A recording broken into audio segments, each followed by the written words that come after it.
Oh boy. It's been a long wait, friends, but we are here at last. The start of another solid trek of gaming here at Roleplaying Unlimited. Thank you so much for spending your Sunday evening here with us. I am your host, Tragically HP, coming to you live from the 100th Meridian, where the Great Plains begin. As always, we have our players already assembled and ready to go here tonight, but we're going to cover a bit of exposition before we get fully into the adventure. Cover just what's happened between the end of the Coalescence Act 4 during our downtime period over the last 6 weeks, leading up to where we are at right now. Let's go ahead and get into that voice channel real quick, though. Little pig, let me in. Yes, indeed. Hello. It's zombie time. Hey. I'm here. All right, now we can hear you, bro. Oh, beautiful. Wasn't expecting you on audio tonight, so that is a pleasant I'm surprise. muting the Twitch now, so I don't hear audio. Yeah, I underestimated. Yeah, I underestimated my mouth. I thought I wouldn't be able to talk after the distance appointment, but looks like I was wrong. Oh, gotcha. All right. Looks like we got most everybody here so far, except for Parker, who appears to be imminent in arrival. But as I was saying here on the Twitch stream, we're going to have a bit of exposition here before we roll into the adventure proper. We're going to cover just what brought us from the end of Coalescence Act 4 to the point that we are at right now. Fiddling around with some audio adjustments. I think that's a fine balance right there. What's going on out there in Streamland, everybody? Hope you had a wonderful holiday. We have been off since before Thanksgiving, so it's been a while, friends. Good to see you.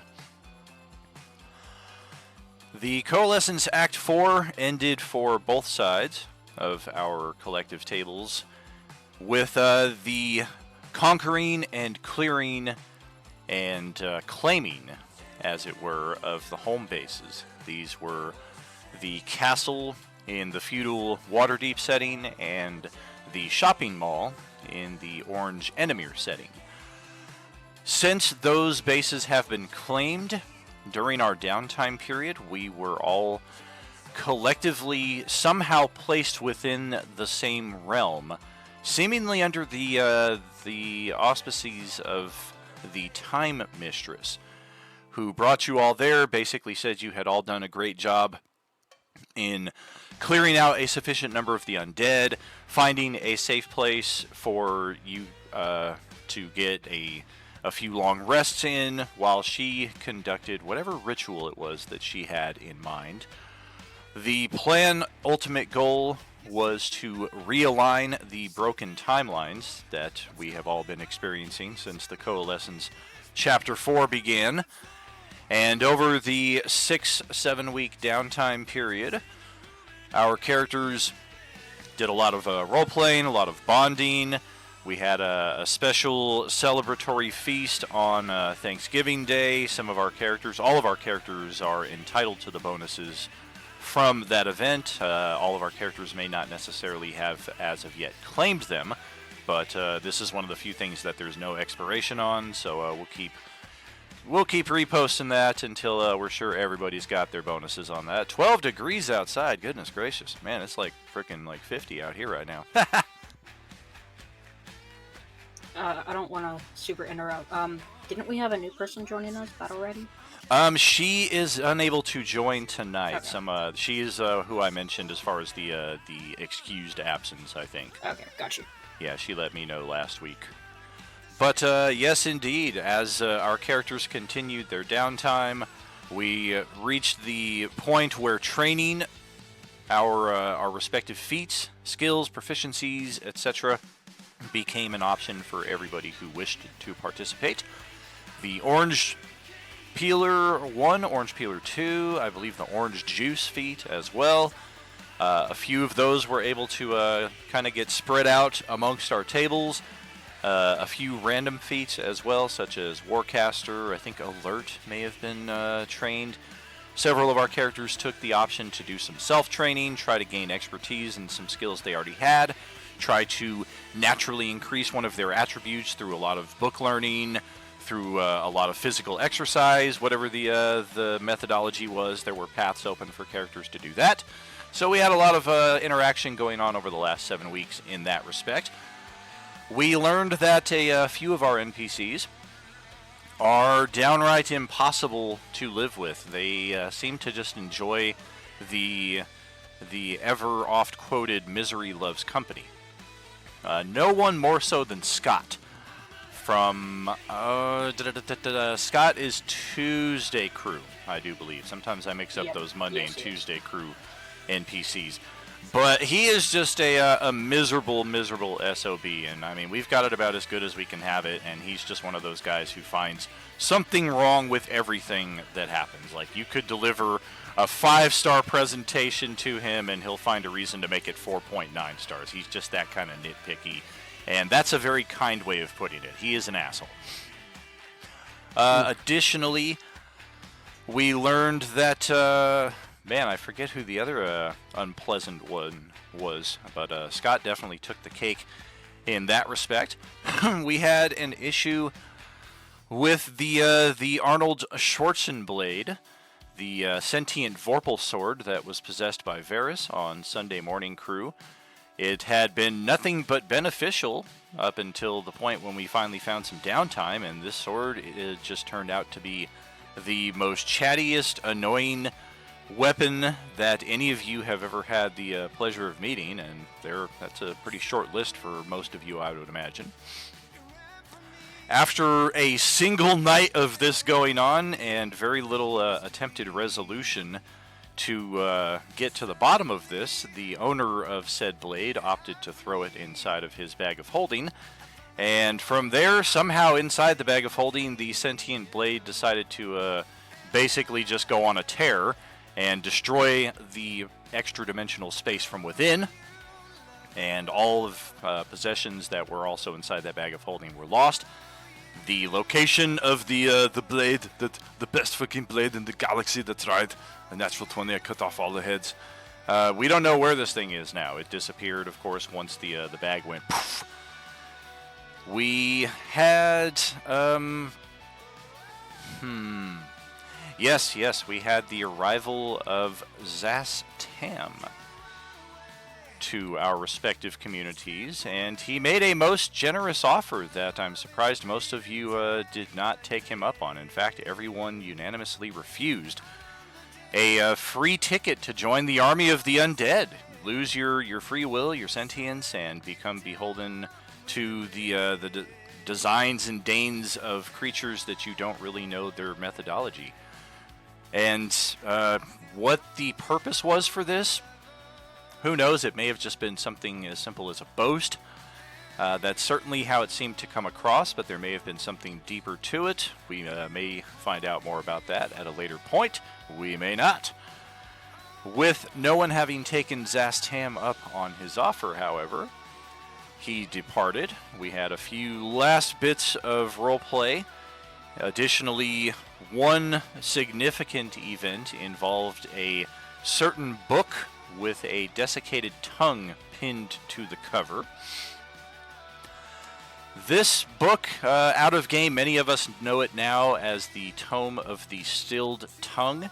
It is an artifact that is attached to the demigod Vecna, who we have already found out features heavily in the backstory of what's going on. We know that Zastam, Acererak, and Strahd are all working together to foment this Agent Orange apocalypse, and apparently they are doing so at the whims of, or being commanded by, in some respect, by Vecna himself. So Vecna's tie-in to all of this is known pretty well out of game. In game, we're only just kind of scratching the tip of the iceberg here. And unfortunately, we had a bit of a domino effect as Silkus was just doing some general book reading, scribing some new scrolls into his artifact tome as he was imagining it, when all of a sudden he was absorbed into the tome and placed in another location entirely. the details of those events are very hazy at best to anyone who was involved. We had a few other characters get caught up in that event, either by trying to identify what was going on, trying to touch something that was involved, otherwise trying to magically interact with the scene, and those characters were all paralyzed in place, and likewise their subconsciouses, if that's even a word, were placed into the same location as Silkus, likewise with the same hazy gray recollections. Eventually, this effect came to pass. Our party was unable to really find out just what it was. We did determine that the spell that was rendering the characters stunned was the 9th level spell Psychic Scream. But anything beyond that, we were only just starting to kind of try to figure out when the effect eventually ended. We don't know why it ended. When these characters were returned to us, one of them now has, instead of his eye, he now possesses the eye of Vecna. Another character, instead of his hand, has the hand of Vecna.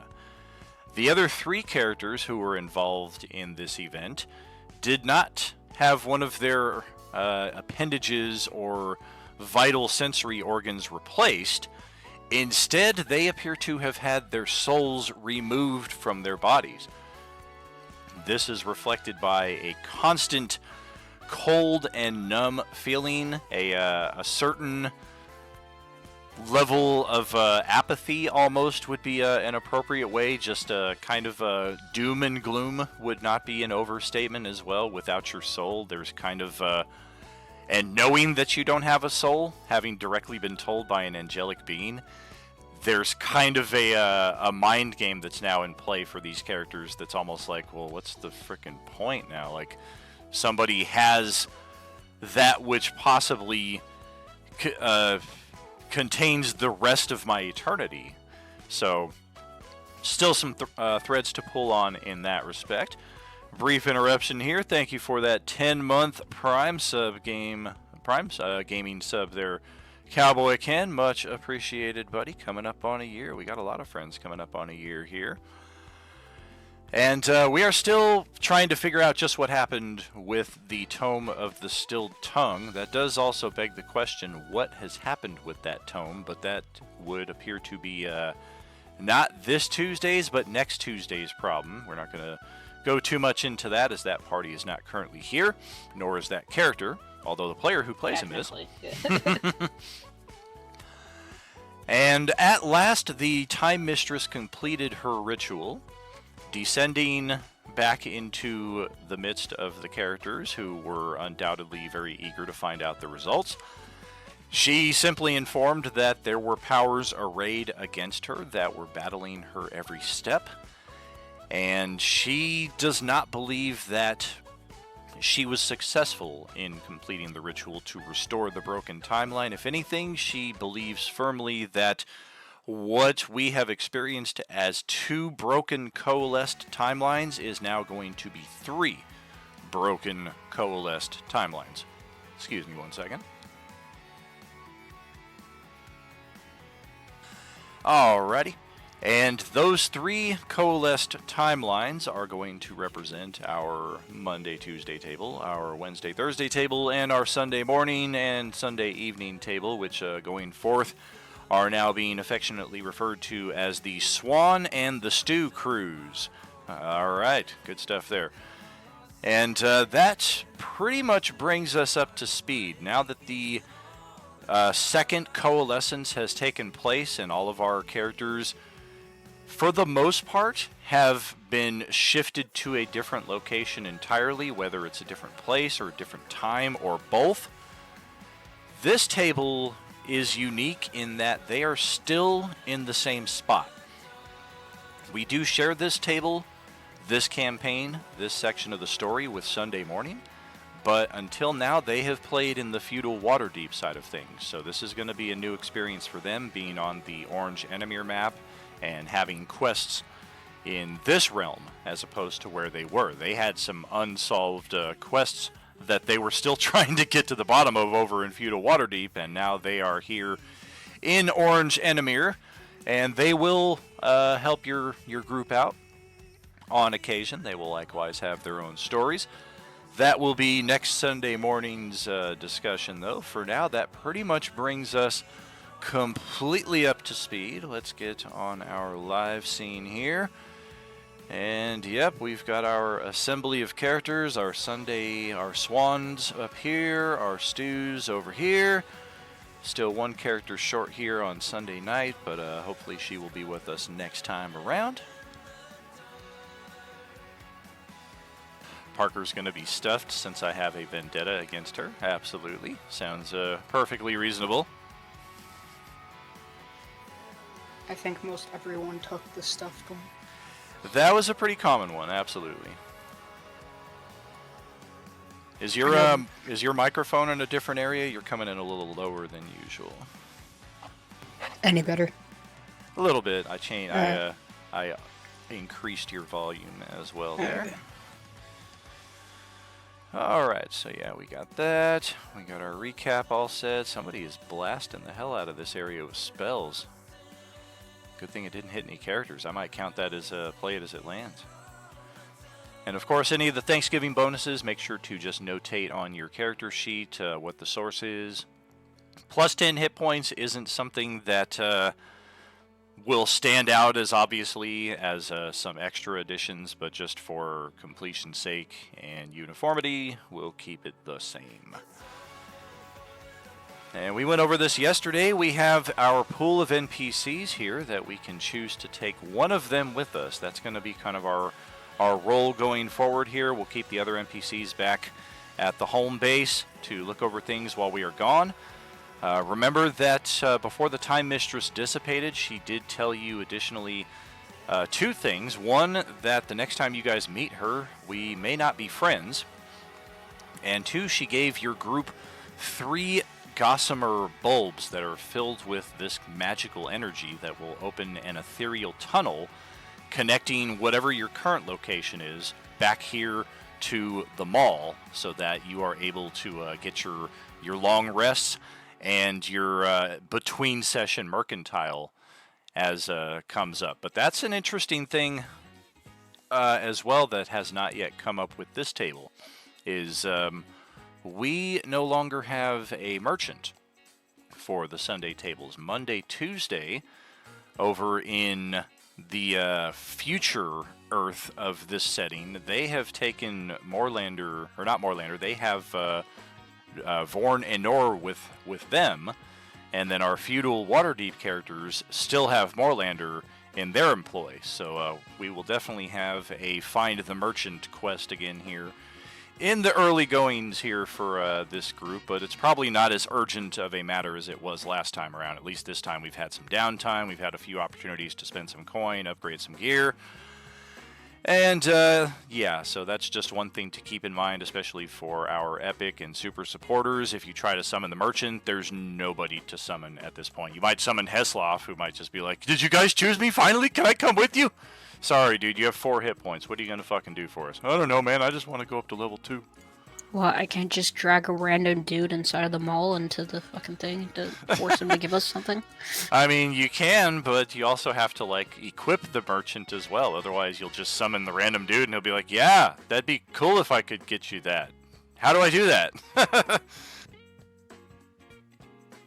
So yeah, Well, I better don't know that about we you actually guys, but find. I'd like to get my soul back first.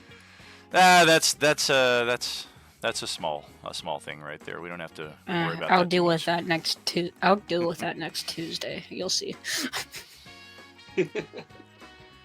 All right, so we have chosen Jung to accompany us, however, so we will drag her over to the party assembly line, and then we will head over to the new map, which, much to your disappointment likely, all of the areas that we have already explored are now once again obscured. This is because the gloom has settled in extra thick, and as mentioned earlier today, this will likely be a premise for the campaign going forward for many, many sessions, indicating a high presence of undead, and something else as well that won't always be lots of undead around you.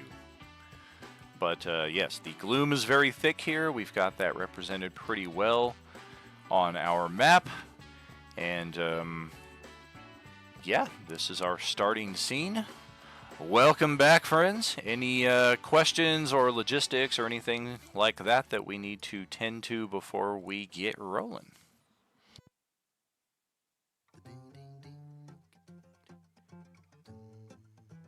Well, the first thing is, what exactly are we supposed to be doing? Because again, Xavier's thought is to try and find a soul. Then we also have the urge to find a new merchant. But what else do we have as missions at the moment? We've been given an invitation to go see Strahd. Which, you That is know, correct. that seems like one of those invitations we should politely decline. Maybe. Considering who he is, yeah. You know what? It's so unfortunate. I happen to have a dinner party that day. I can't attend. I was going to say, I'm going to be hosting a laser light show with my luminous bolt. Feel free to come by if you want. I know you like radiant damage. I am currently enjoying this. Okay, I suck at lying. Okay, can anyone give me a good excuse? I'm not coming. Just say you're not going. It's that time of the month. Yes, it's that time of the month. So yes, we do obviously have a couple of personal objectives that we want to tend to, but much like our other paths at this point, kind of uncertain as to how we should proceed. Mostly because we don't know where there might be a merchant. We don't know who has Xavier's soul. We don't know where this or they are. So, yes, we have desire to do things. We just don't know how to go about it. Luckily, we have somebody in our company who has taken on a bit of a leadership role of late and is happy to help direct our path, at least for the foreseeable future. And that is Marco, of course. Yes, I am most eager to connect back to New Ford. It has been a good number of weeks here at Turtle Cove, meeting, acquainting with all of you, and getting the lay of the land of this bastion, of this outpost. But with the skies having darkened and the foul scent of undead on the air, as I say, I wish to reconnect with New Ford. However, I'm not the trailblazing type, you know.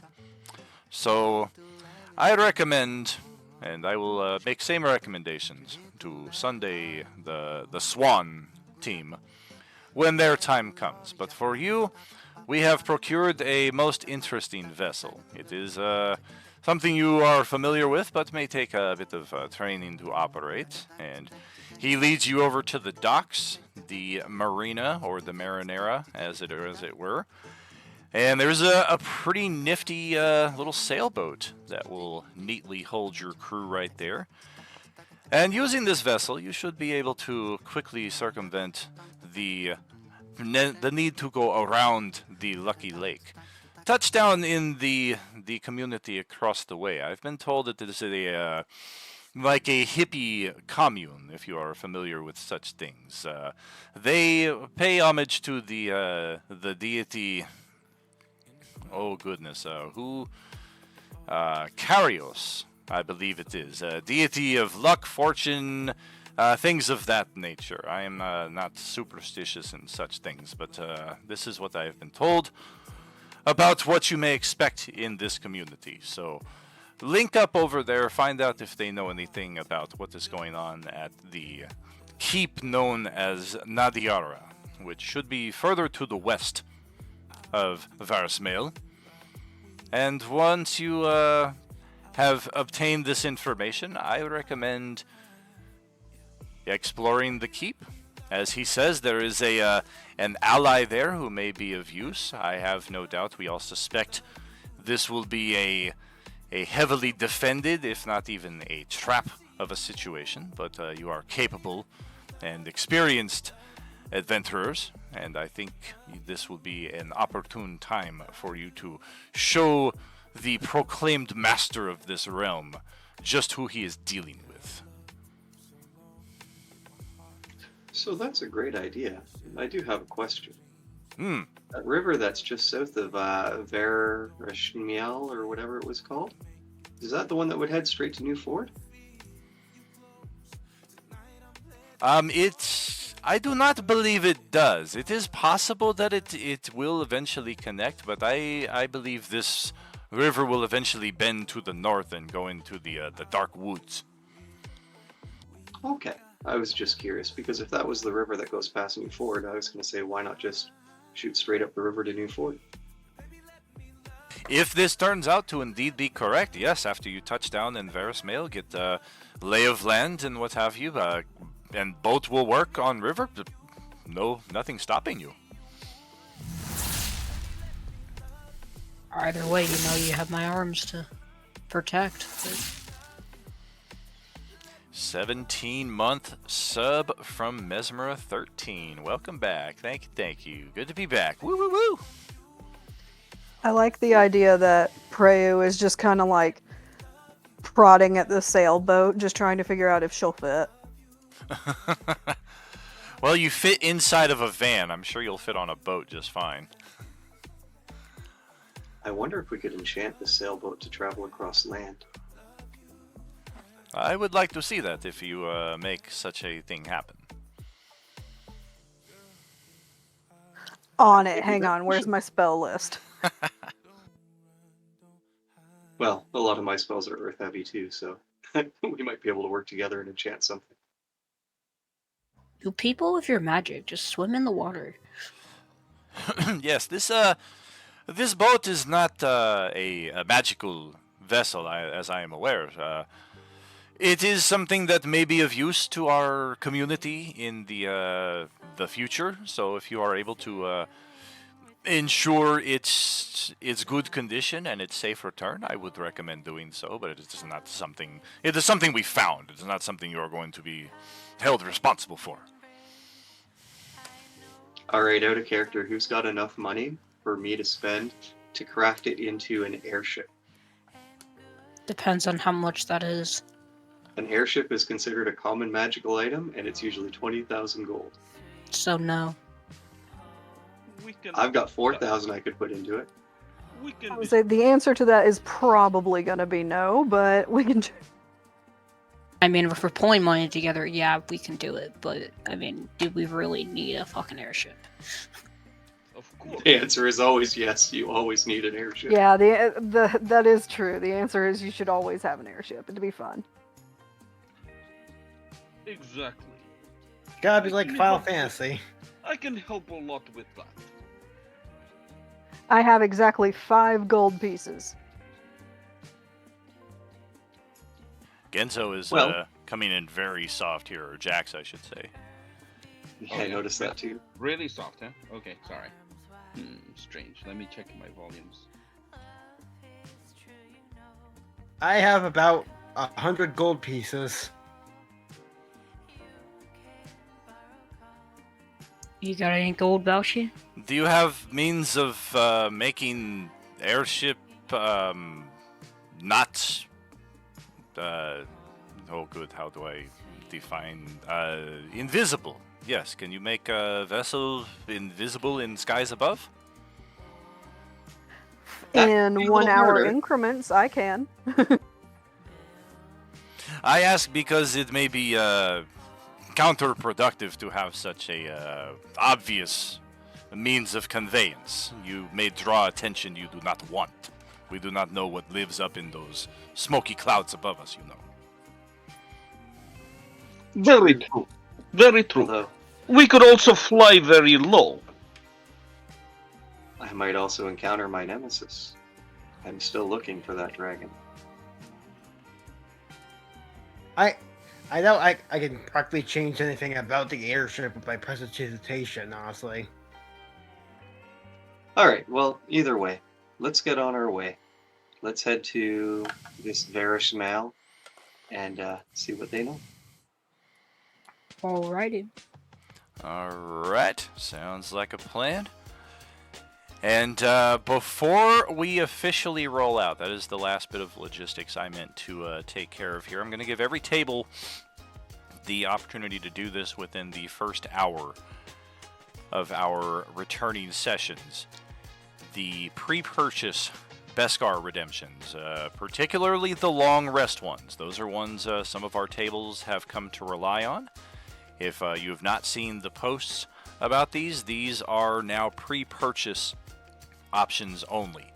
And they can only be pre-purchased during downtime or long rest events at your home base. So the fact that we only have 3 guaranteed trips back here to the mall, and we've already finished our downtime, this is pretty much the end of the line right here. If anybody wants to purchase any of those long rests or other pre-purchase options. Otherwise, we're pretty much just going to be rolling a little dangerously here, which I'm totally down with. I just don't want anybody to be surprised and be like, wait, I can't do the long rest on the spot? What?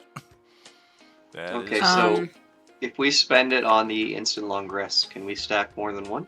Oh yeah, you can buy as many pre-purchase as you are able to afford, and then you just have to write those down on your character sheet and inform me when you redeem them as opposed to redeeming them in Twitch on the spot. All right, Okay. 65 long rests in my back pocket. Good to go. I would like to redeem my 10,000 Beskar coupon and 8,000 of my normal Beskar to get an instant long rest and store it away. Sounds like a plan. And of course, those are eligible for you or any character within your line of sight. So now I have to spend just 8,000, you said, right? When I'm Correct. doing redemption. Yeah, whatever Yeah, I'm gonna go ahead combination and of what have you. redeem one as well. All right. Look at Don, 30-month Prime subscription. Woo-hoo-hoo-hoo. We've been around for a minute here, friends. It's a slow burn. It's a very organic growth here, which is actually kind of how I prefer it. I wouldn't. I don't think I'd be able to handle here for too a while, much. honestly. Yeah, we've been here since 4 years now, coming up on 5 in. We're coming up on 4 years here in April. Just had our 4-year server anniversary on December 1. Had some other cool events on those first 4 days. Some prize wheel spins that everybody got some interesting items. We had a few people get unique power. A few other people get access to those orange peeler feats. So a lot of cool stuff in that respect. Yeah. Also, sorry, I forgot to mention, because I now have Warcaster, I can actually carry my dagger and the Rod of Alertness both at the same time. You're welcome. Yes, thank you, Sylvias. Yeah. Sorry. Quick question. How many Beskar is it again for the long rest? It is 18,000, I believe. It's 18,000 for the epic one. 18,000 for a Yeah. normal long rest, 18,000 for an epic big long rest. Okay. So sorry, 18,000, and so that's halved, right? For Yeah, there will be an epic long rest redemption for 9,000 in there. Oh no, epic is the halved one. It's 36 for the normal big long rest. Well, yeah, that's for big though. We don't need We a won't big need long bigs rest. for a long. We won't need bigs until Oh. Act 6. Well, then I redeemed the wrong one. Shit. So Okay. you redeemed 2 long rests. All right. Exactly. cool. So you've got Okay, 2. then Right. I'll Yeah, just we'll just use do the 2 math then. that way. That's fine. That's Beautiful. fine with me. Beautiful. Alright. and you're going to Twitch to do this, is it? Correct. Yeah, click the little Boba Fett mask helmet there on the bottom of the chat log, and it'll bring up all the different Beskar redemptions. I recommend somebody just bring in the deck of many more things. 111,000. Don't fucking test me. I have enough for it. do it. Do it! I'll pull a card. What's the worst that can happen? I lose my soul? Wait. The rest of us lose our Fuck souls. it. And also, right now, I'm gonna while we're redeeming stuff in here, I'm gonna redeem the whatchamacallit, the epic boon for my character. The epic boon.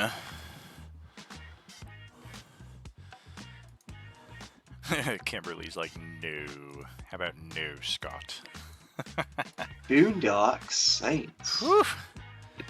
Hey, real quick. Hey, there he is. Yeah, no, I'm here. I just haven't had anything good to say. I do have a quick question. Is Love doing okay after all of the downtime and everything? There've been some interesting dreams. A few Okay, days okay. where you might have seen more eye to eye with Scott than you might have seen with him on the days before the downtime. Okay, just wanted to double check. Let's see here. Forget why I jumped back in here. Oh, that's right. The Beskar redemptions. Where are you? Goodness, this server. Which one are you looking for? The one you just redeemed. Oh, the Gotcha. So you've Sapphire Epic Boon. Yeah. right. So you've got the epic boon for your epic subscription, and then you're redeeming this for a second one. Because you can only redeem it once per character, and actually only Are you after talking- after they've reached level 10.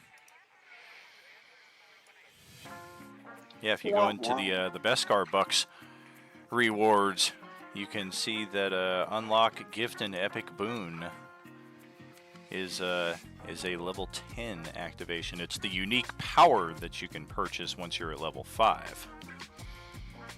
Oh, okay. So essentially, do you you've mind if I just preloaded switch this. it? Yeah. Do you mind if I just switch it to the other one? It's the same cost for me. Instead, you should actually just add the extra cost that you need to pull out the deck of many more things. Shut up. Oh, sure, that's fine. Yeah, I'll just mark you down for Okay. a unique power. Let me, Yeah, it would be the exact same cost. so- Oh yeah. Let me just mark that down on my to-do list here. I didn't realize that was a level 10 exclusive thingy. My bad. Yeah, it's kind of one way to incentivize the super and epic subscriptions, because otherwise there's no access to get the epic boons until you reach that third tier of experience. Oh no, totally, I get it. Yeah, I just didn't realize. That's my bad. All part of the crazy little balance I'm trying to maintain. Well, Alright, you have so- a balance when you have a barbarian who's doing like 100 damage per turn. Yeah. Wow, hey, it's like the Wind Waker. Let's get on the boat on this very tranquil sea right here. And yeah, all we have to do is really make it across to the other side. Alright. Insert Wind Waker great theme music. I'm actually playing that game right now for the first time ever. Wind Waker, Twilight Princess, and Skyward Sword are 3 big ones that I never played because I never owned a Nintendo between the N64 and the Switch, so those 3 major titles have eluded me until recently. Oh, So- nice. Wind Waker's a really good game. I'm having a blast with it. I am loving it. So Jax is going to, the moment we, before everybody gets on the boat, he will cast water breathing on the up to 10 characters, and we'll yes. make sure that he will do that every day that we are on the boat. That's what That's very nice. Marco kind of calls out before you guys all set sail. What is this magic that you are casting? I am casting magic to allow us to breathe breathe in water. Do you wish to have this ability as well? I thought that maybe this is what you were doing. I have provided respirators aboard the vessel should you have need of them. It should accomplish the same thing, just on a more of a technological side, I suppose. They're there if you need them. Very good. We'll use them as backup. Good. In that case, we'll just have them as backup just in case if water breathing fails. Yeah, it should give you about 90 minutes of oxygen. Perhaps not as good as your magic, but it's the best that the brilliant minds of my time can come up with. I can cast this many times, so Good, if good. you wish it, I can cover the entire crew. I'm good. I have no desire to get into the water or on the boat. I seasickness, motion sickness. But best of luck to you. Happy sails. Do you have a token for my spider familiar? Spider. Well, I think I can definitely accommodate that. I think that's what you decided on, wasn't it? Yeah, that's right. Nothing Yeah. can save us. I haven't decided on a familiar yet, but maybe a waterborne familiar might be good. Oh. I gave Do a water Daniel the stri- option to water choose. strider.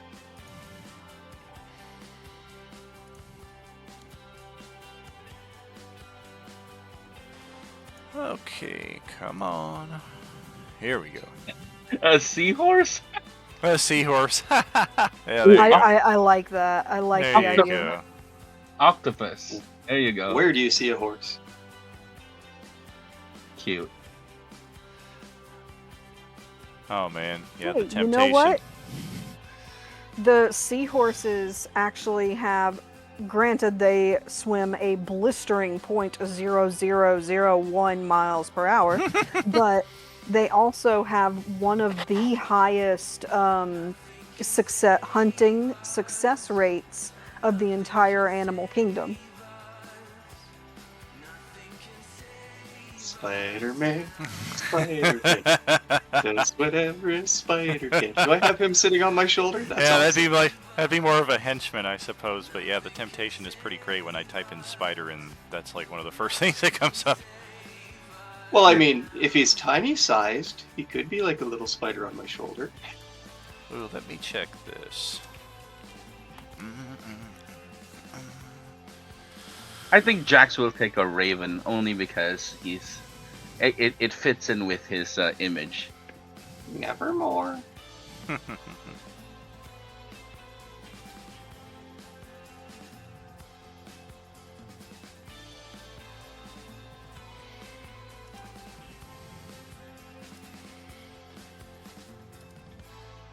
Yeah, when the necessity for it comes up, I will definitely grab a spider, but I've got tons of them available here in many different varieties, including the webs. Nice. Is there any lava spiders? That would. That's what I'm trying to find, like something that's red. That's And kind I forgot of... if I got you. Did I get you the maps or the token pack for Christmas? I forget which one. No, I got you one or the other. I think Right. at least. Then again, I think the token pack even then might not have any monsters like that, anyways. Oh, for sure, and I've got like 20 different token packs here that have no, yeah, spiders definitely. in them already, so I mean, I may have gotten a new one that had spiders and it just kind of blends in at that point. Yeah, that's more of a decor. Yeah, not finding anything here as quickly as I would like, so we shall proceed the enormous distance across the lake here. 15 feet. Wow, we are really cooking here. Can I use my telekinetic approach to give us an extra 5 feet of movement? Hey, 20 feet! Alright, and yeah, I mean... At one point, Bauer's just gonna jump out of the boat and start swimming next to it. Alright. And then the zombies in the water get you. Let's grab... That's a good question. Can the zombies can't swim, right? We have not seen them swim, but we have seen them in the water to where, like, they'll walk on the floor of the lake or what have you and try to get at you that way. Can I try to use? So as long as, sorry. Can I try to use gust of wind to help speed up the boat? Absolutely.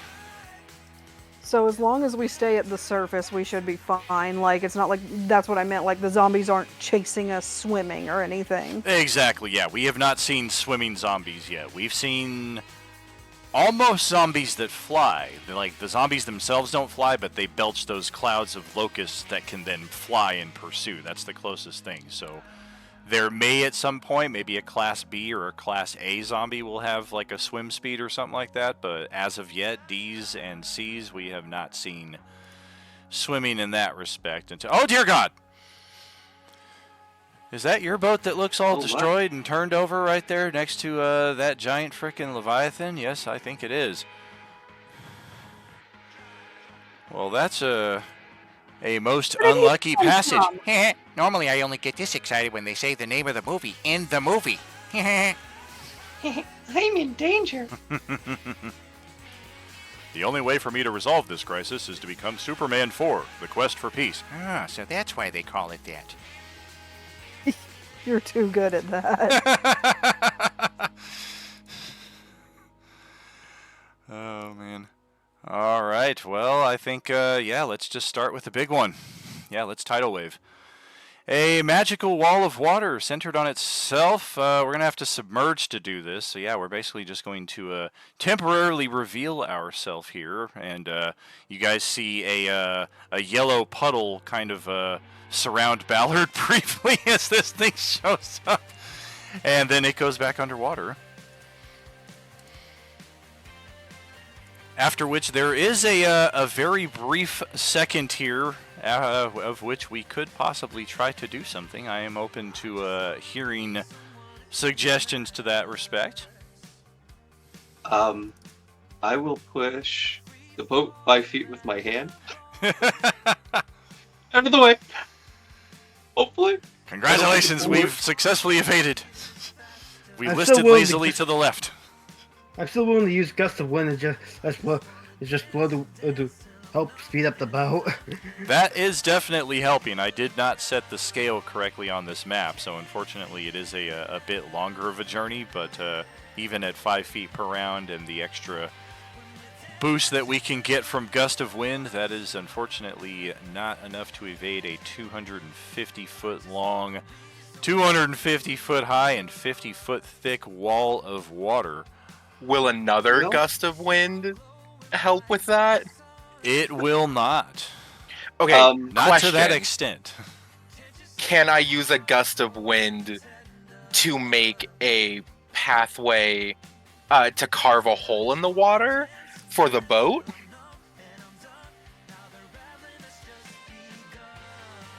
I'm not catching your meaning. Like, can I point the gust of wind at the tsunami and try to carve out a big enough hole for the boat? Gotcha. You can try. While he's doing that, can I make a suggestion that I call out to the captain to turn into the wave? Because that's usually what you end up doing when it comes to giant waves in the ocean, is you want to cut through them. Aye, thank you. I thought I'd turned the full side of the ship towards it. Maybe you should take the wheel. He calls out in a panic. Hey, I want that Leviathan. Where did it go? Oh, it submerged itself. Oh, but I didn't. When? Why? Oh, I wanted to befriend it before it left. Okay, It could swim us across the lake. So for your... tsunami... Go ahead. No, you go ahead, buddy. Oh, so I was going to say, its depth is 50 feet, gust of wind is 60 feet long. So theoretically, I could cut through it with 10 feet to spare, if you allow it. Correct. The only problem that you might have is it's only 10 feet wide, and your boat is wide is wider. The boat is wider than 10 feet at least. It's probably like, maybe closer, like 15, 20. Oh, if but you this have is better than nothing. The other person doing gust of wind, do it side by side, because you can change the direction with a bonus action. So just put them side by side. We'll probably make it through. Well, in that respect, I'm going to have each of you roll a caster check. essentially like you're casting an offensive spell. So whatever your offensive spell modifier is, intelligence, charisma, wisdom, roll a d20 with that as your modifier. Everybody or just... Just the two people that Okay, are that's trying what to I do thought. this. Respectable. Damn. Damn! You love to see it, and you hate to see it.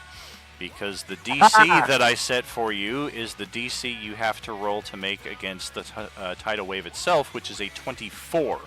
So both of you have not made the save, so the gust of wind just kind of Can I add a hero splatters point to against- each of those? In this case, no. Because, Okay. yeah, we're spending a little too much time trying to divert from what is essentially the next mark on our This path is right you here. said this is considered an attack roll. Not necessarily. We're just kind of Okay, using the same okay. I mechanics. literally rolled a natural. Wasn't Yep. enough. Jeez. Yep. Yeah, if you had been able to beat it with a natural roll, then we would have carved out a slight path there, but the ship is still taking damage regardless. We're going to have each of your characters here roll a strength saving throw, DC 24. Yeah. Since Jax didn't do anything, he's gonna jump on his broom of flying and fly up. Can that happen, or do you Roll your save first. I didn't want to have everybody take an action before this happened. I was okay. just Is kind of this open to a applicable? couple of suggestions here, not a full initiative sequence. God Is this freaking applicable dang to it. hero points or? Yes. I'm just trying to think. 18, you said it was DC 24? And my hero Mhm. points That's were 28 18. for me. You said 24 for the strength save. So I would need a Oh, 6 sorry. on my Is it- hero point. Sorry, it's a strength save or the. Okay, sorry. Correct. Strength Strength saving saving throw. Yeah. Good. I rolled Alright. that.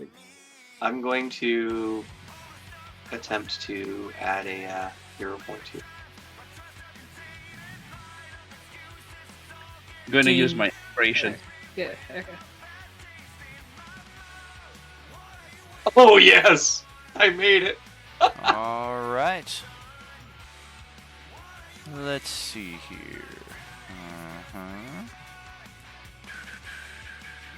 I blame you for this. This is you influenced my role.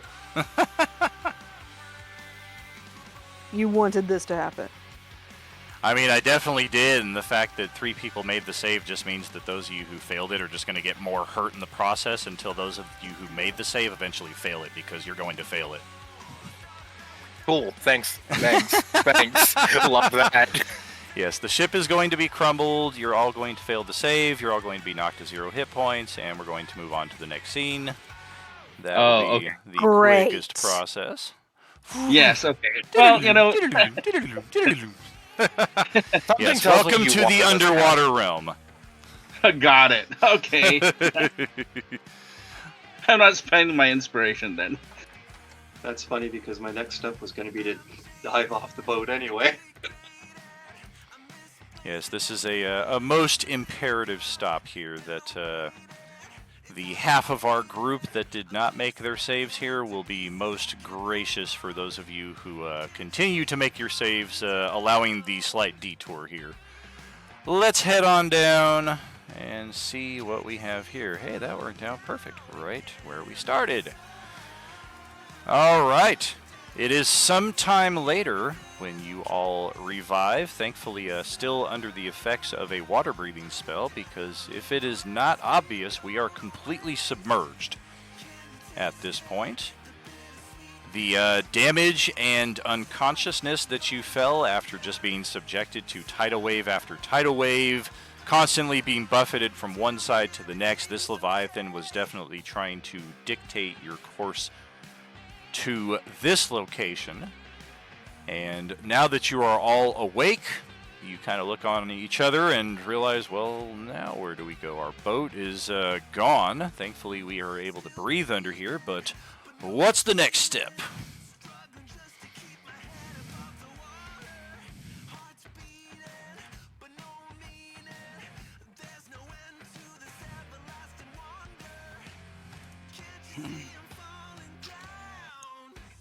How long does that water breathing last? Because y'all will.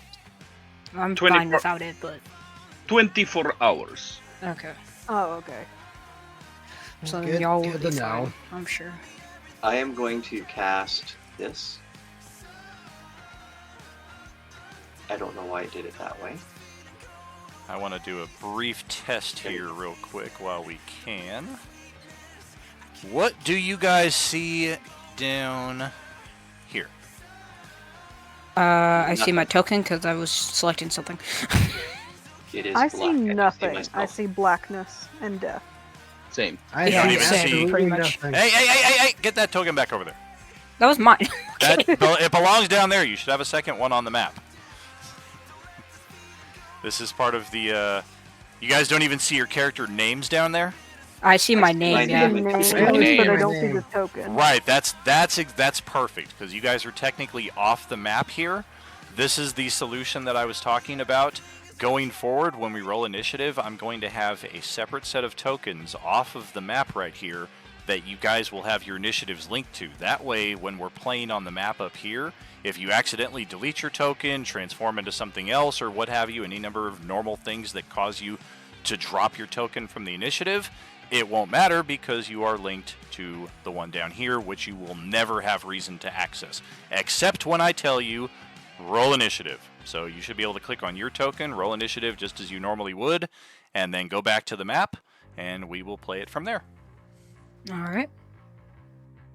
Good deal. It's a bit of a workaround, but I figured that was something that would work well for all of us. Listen, if it's stupid but it works, it's not stupid, right? Yep. My other solution was to have you honestly- roll initiative off of the tokens on the starting page, but then the problem with that is you don't get to see the turn order when we move off of that page. This way you'll at least see your turn order because we're staying on the page. So go right ahead, roll it up. Oh, all of that work just to tell us that we needed to roll initiative. Gotcha. That's right. There's a method to my madness. Oh no. Yeah. I fear a little bit. Yowie, As someone wowie. who does. Ah! Wow. What? 0.09.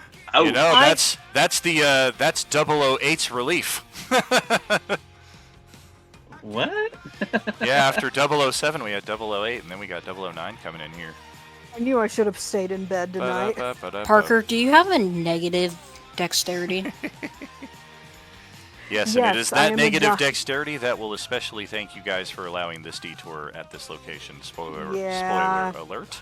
Let's I come mean, back I'm over a here. giant snake. I'm not exactly the most dexterous creature on the planet. Real quick, I have a question. Do I feel like my lightning might cause any additional harm I'm not expecting since we're underwater? Will my lightning spells work as planned, do you think? You're kind of thinking they might add an additional AoE effect that might be wild magically unpredictable. Fine! Love this! Cool, let's go. I got this. All right. And the reason for the initiative roll is just like I have all characters do anytime we enter a labyrinth. Did I say labyrinth? Yeah, we're going to have a maze in the first session back after 6 weeks. This keeps our movement contained, so everybody's just not free fall moving all over the map, spamming the movement button, and then freezing everybody else's experience. This way we do it one character at a time. It doesn't necessarily mean that there's a combat at hand, although we might run into something down here that means you no harm, so bear that in mind if you choose to split up. Ballard, however, you've got the top spot by 5. Go right ahead. All I'm gonna say before I do anything is I don't like you. I already had my fair share of this with Pheromone. One I do have a second quick here. Oh, go ahead with your question while I'm checking into this. I had mentioned about casting the Ain's Molten Shard. Do you want me to wait until my turn? Let me check out the spell. Because, yep, ranged attack. Yeah, ranged attack rolls will automatically miss beyond the weapon's normal range when we are underwater, unless they are a weapon specially made to handle underwater, like a javelin or a trident, dart, spear, etc. I thought there was... This is Basically, I've probably got it on the chat there where it basically says you found your 2 small magical shards, but because I'm level 5, I get 3. Shards appear as molten glass circle around me. any color or pattern I wish. Until the spell ends, I can use my reaction command to shard to hinder one melee attack against me. If I do so, the shard flies between me and the attacker and shatters, imposing disadvantage on the attack roll.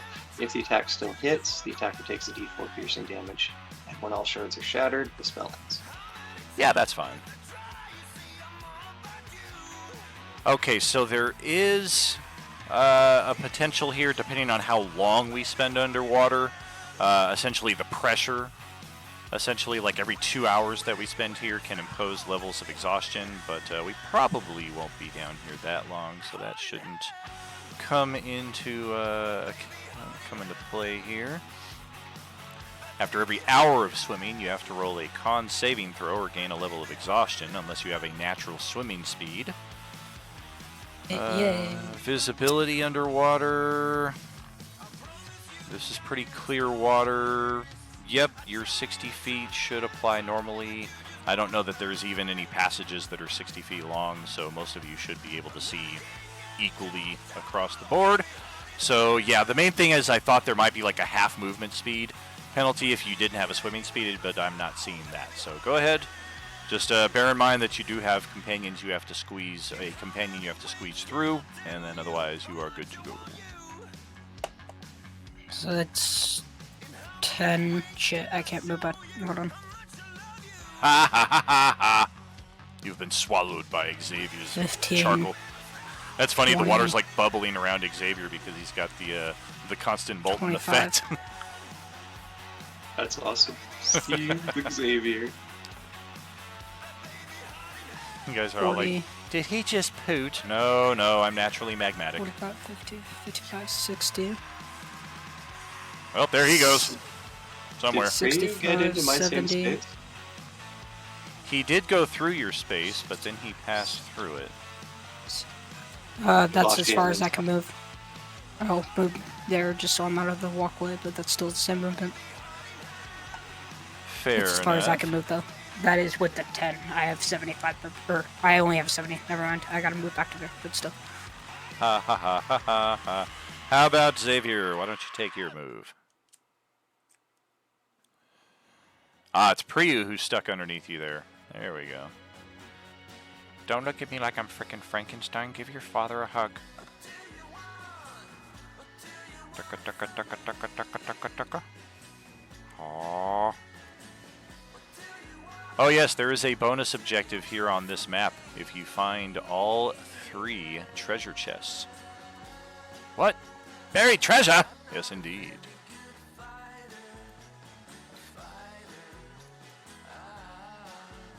So split up. Everybody go your own way.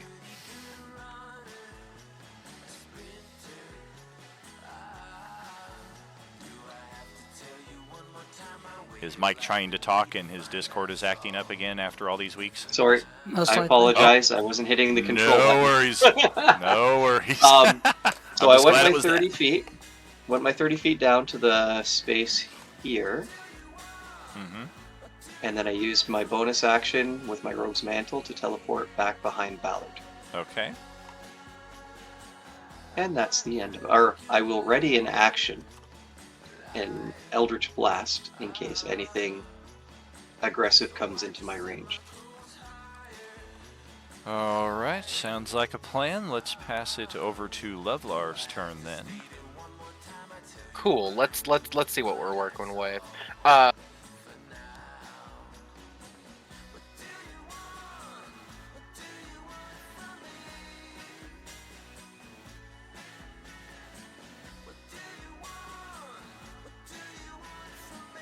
Did you get stuck under the token? There you go.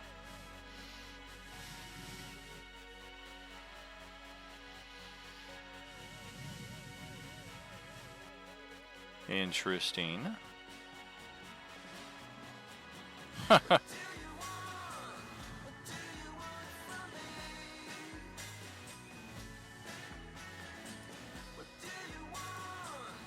right. Yeah, I'm just gonna move there, and that'll be the end of my turn.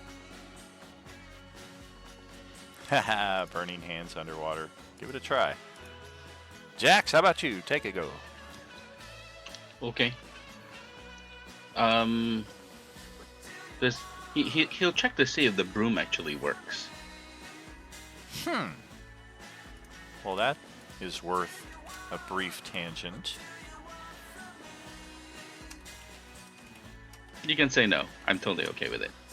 Let me just check. Yep, there it is. AI overview. Flying does not work underwater in 5e because water is considered difficult terrain for calculating movement speed. What the hell? So it is half movement speed to move underwater. Whatever. Cool. Thanks. Ignore half movement, though. We've already gone significantly here. Just feel free to take normal movement speed here underwater.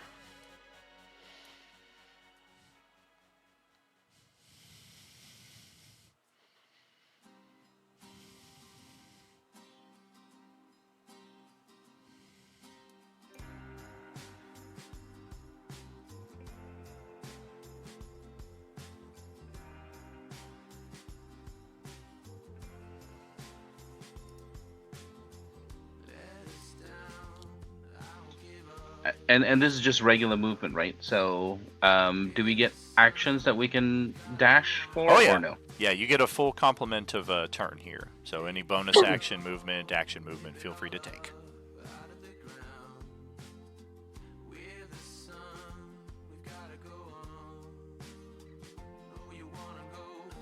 You can see Xavier's got a readied spell up ahead with his action. Yeah, end turn, and he's like, if he sees them, he'll say, it forms a circle. Can you make it sound like you're talking underwater? They're like...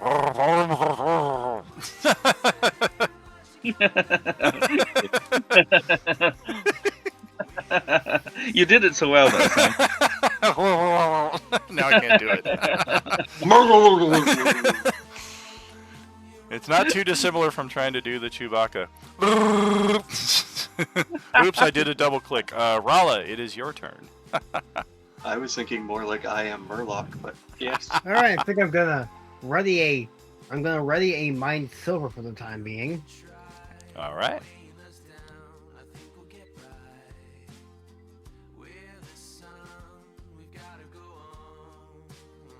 $25, $30, I believe.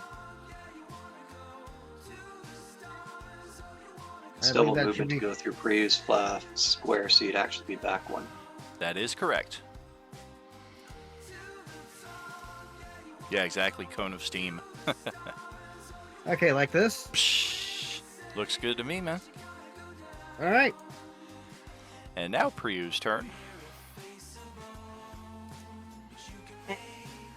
I'm just actually mad. Sorry.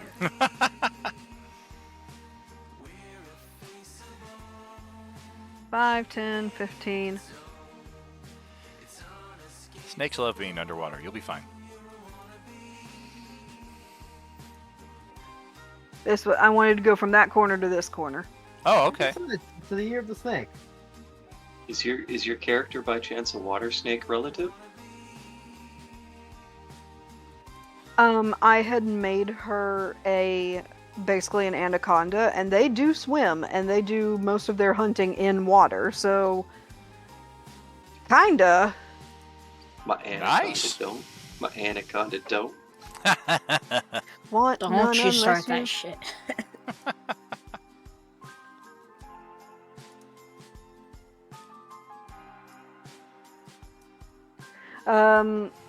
To my knowledge, the only things I can really do are move, so. You gonna take an extra move then? Yeah, I'm gonna continue down this little hallway I've found over here. Okay. I love how the low hit point people are all going the far left, and all the high hit point people are going down and around. It's like that South Park episode when they split up into teams for when they're all snowed in and they all group. They're all in one group, and then Kenny's in the other group by himself because they know he's gonna die. Group Oh my A will God, that consist of reminds me myself, playing- Hartman, Stan, Kyle, Chef, and Dr. Schmores. Group B will consist of Kenny. So I remember there was a computer cafe back where I used to live, and they had Quake, but they had skins on the different characters, and I was playing Gumby against people who were playing the South Park kids, and every time that you killed Kenny, all the other ones would yell out, "They killed Kenny, you bastards!" It was funny. You still have more movement there, right, Parker?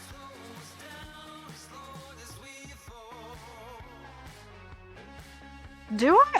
Hang on, let me count again. Yeah, I think you only moved 20 on this second set of movement. Should be able to at least get around the corner. And hey, look at that! There's a pouch sitting there on the ground. How convenient. I'm going to go pick it up and eventually. Next round. All right. It's a bunch of cocaine. Ballard, over to you. Oh, please tell me it's not filled with drugs. Wait, please let it be filled with drugs. I need some. She opens the Okay. pouch and it just bursts out and like engulfs her and gets her high. I will say that my one of the two things I got, or one of the three things I got for Christmas is a medicine pouch that on it in beautiful cursive says "definitely not a bag of drugs."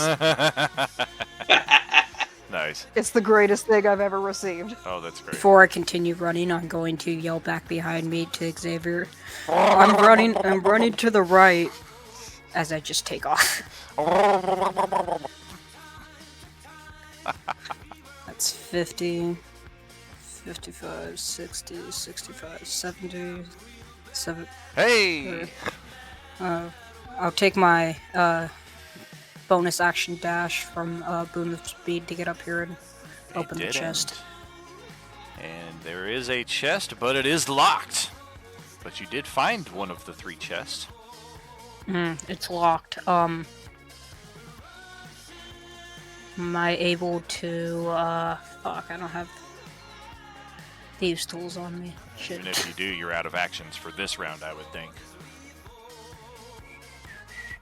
Well, I still have my action, unless trying the chest and having it be locked was my action. Oh, gotcha. Yeah, if you still have your action. No, I was just using your free object interaction. No, that's totally fine. I used my bonus action from bonus speed to move the extra feet. I guess, can I kind of, like, break the lock off?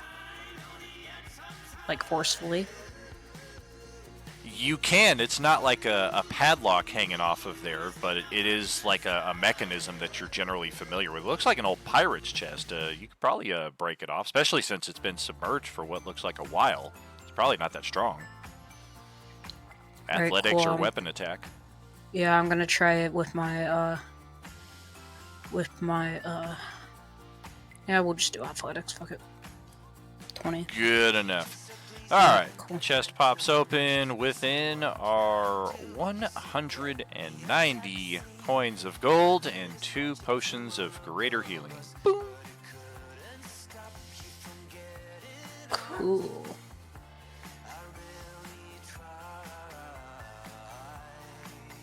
Said 100?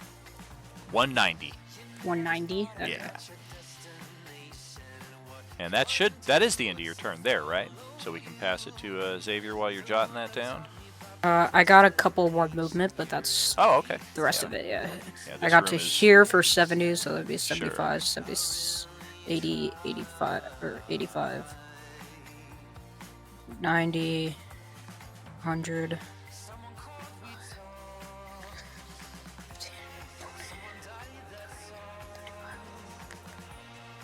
That would be the end of my movement. Counting, am I able to move? Yeah, go right ahead. Go ahead. Yeah, go ahead. So 5, 10, 15, 20, 25, 30. I see Ballard. I'm going to hand signal to him. Basically to the left of me, so down this way.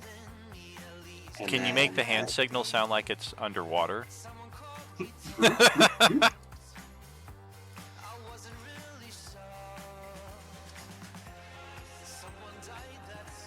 I will stop at that spot with the teleport. That's my bonus action. Not seeing anything, so I'm going to then use my action to double move.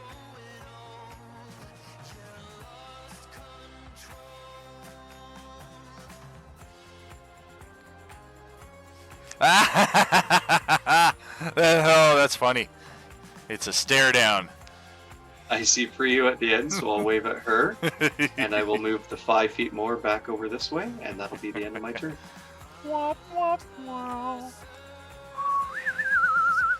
Lovelar, over to you. All right, let's be taking a couple. Let's be taking a look here. Oh, what's up, Jax? How are we doing? Gonna go ahead and dash to get to the other side. They went back out the other way. There we go. And that's all my movement, so I'm good. That's all I need. Right. Jax, over to you.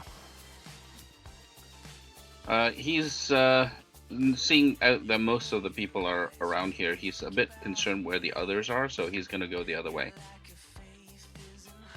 Cool.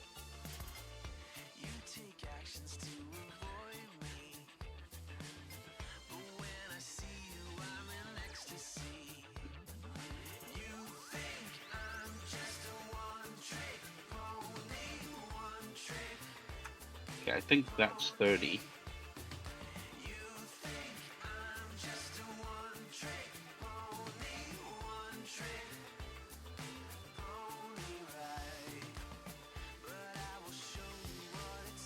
Okay, I think that's it.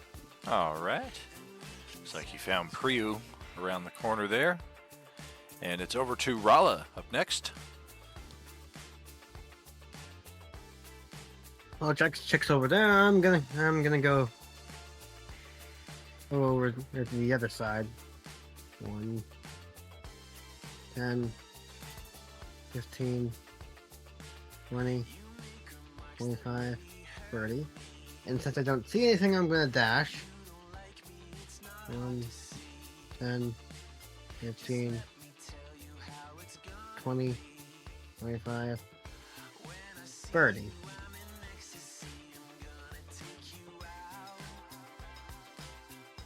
There we go. And my turn. Very good.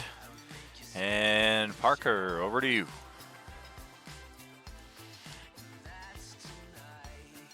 Alright, I'm gonna head over and I'm gonna pick up this pouch.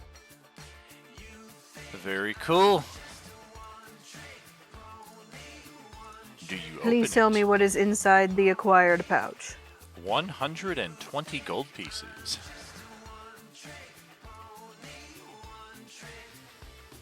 Okay, then I will keep the gold pieces in the pouch until I go back and see everybody else later.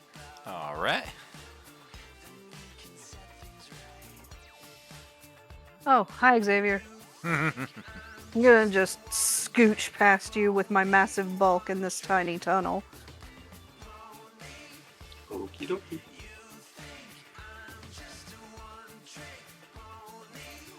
He feels warm to the touch as you go past his bubbling water. He I does. don't know if I like that. I don't know if I like that. Usually when you feel a warm spot in the water, it's not a good thing. It is bubbling out from under his robes. And off his face and off his hands. His whole body seems to make a bubble. Ah, you guys, he peed in the pool.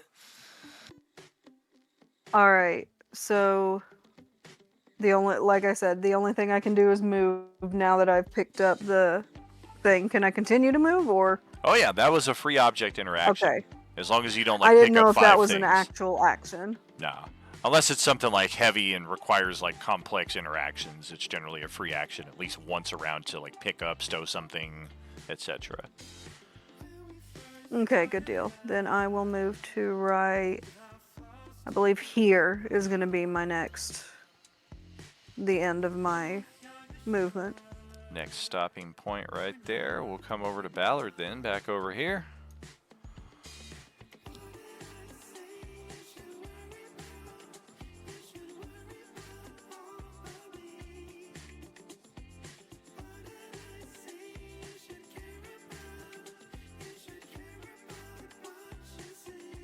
Quickly, before I forget, what is Ballard's passive perception?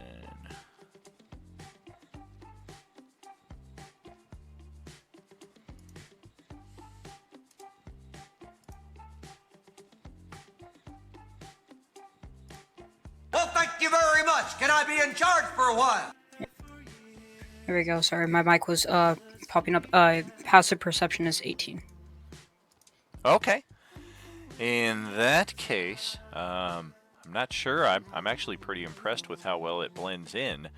But this section of wall, something is suspicious.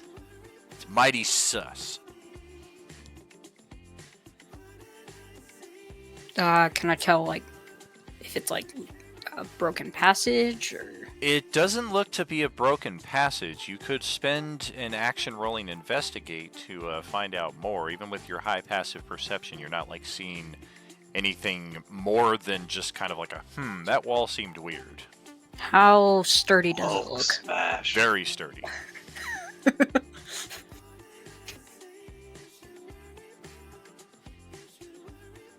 14.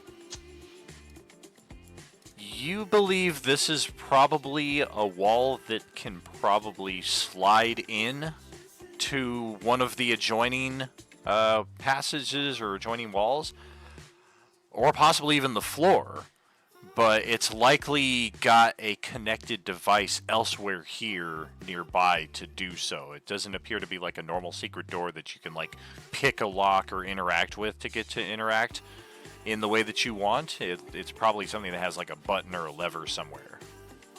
Gotcha.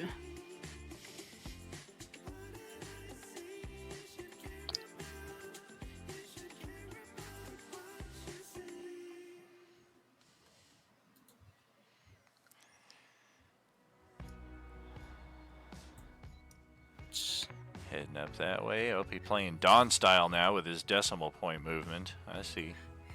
Well, I can't find another one. I don't want it to like hold down and then I'm writing while I'm doing it. It's like just annoying. It's like you passed a egress there on your left as well on your way up here. Yeah. I want to figure out what's up here first. Fair enough. Nothing. Oh boy, a whole lot of nothing. Or it's a gelatinous cube and you just walked into it. Oh, wow, nothing. I have enough to get right back down to there. Oh, That will look, be my nothing.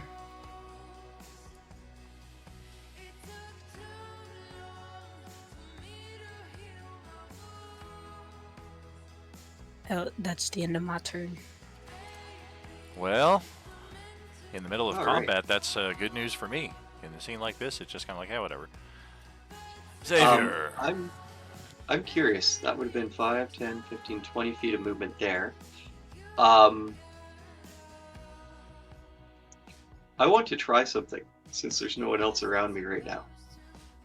I know that fire underwater would probably become steam. I'm curious if I were to fire it at the wall south of me, if it would propel me down the hallway.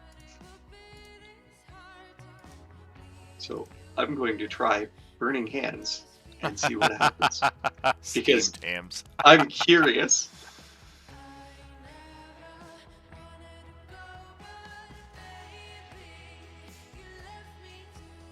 That is a cantrip, yeah?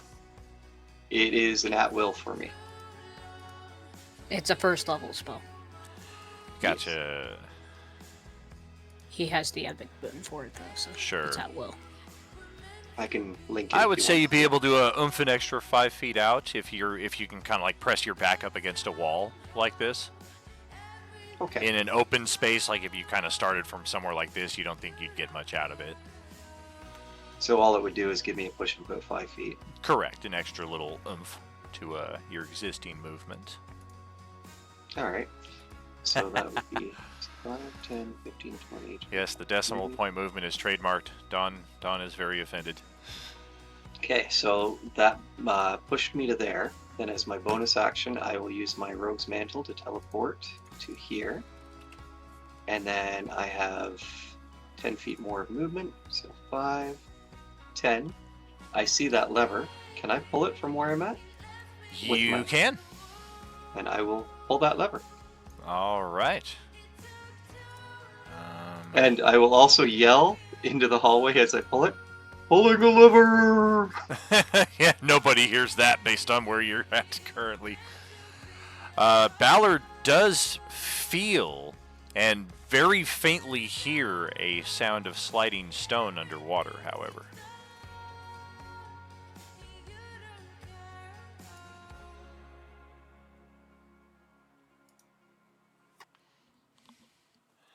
Is that everything for Xavier, or does he have more movement after that? Sorry, that's the end of my turn. Okay, so back to Lovelar. We're just exploring. I don't know what to tell you, bud.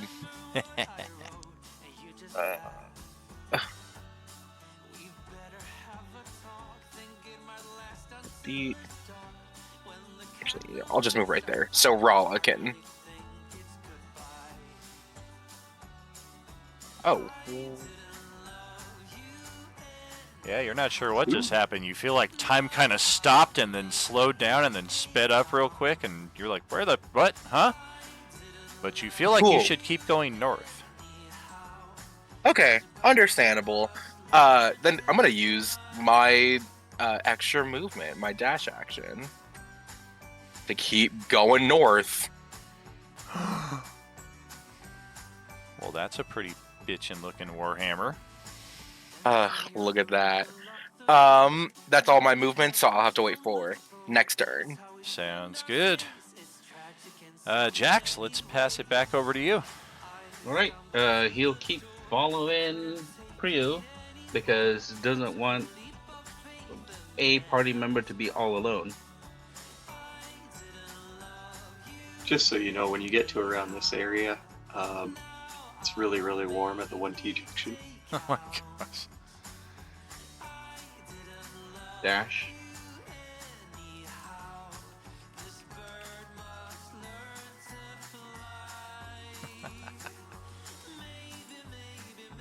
Okay, that's it. Yep, right next to you. It's fairly hot water, actually. There we go. Oh, it's fairly hot water right here. Yes, I had tried my burning hands in that area. It was Right. steam.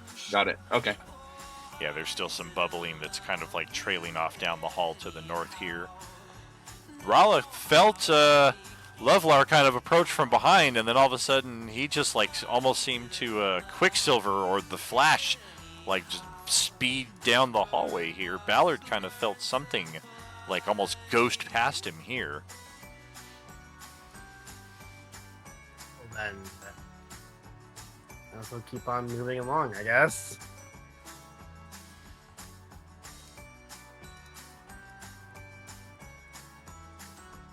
Then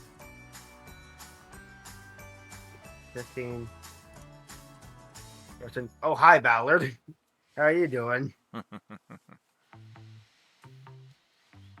And Rala's coming around the corner just as this piece of wall here is sliding from blocking this section of passage and sliding into the wall right here.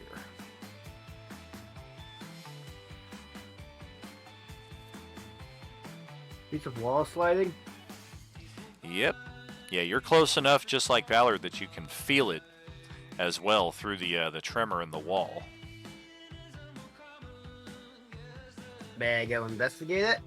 Oh yeah, you got plenty of movement. You can head right on down there. Now Rala's in the lead. Oh, bless you, Poplu. Hey, today is Poplu's birthday, by the way. We've had him 5 years today.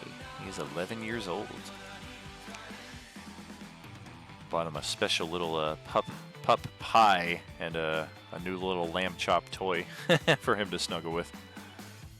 May I roll investigation? Oh, what's going on here? Oh, I moved the wall, but I didn't move the dynamic lighting. So how about that? That's easier. Now you can actually see the passageway. I was looking at him like, why does he just see a vacant space? May I roll for investigation? Sure.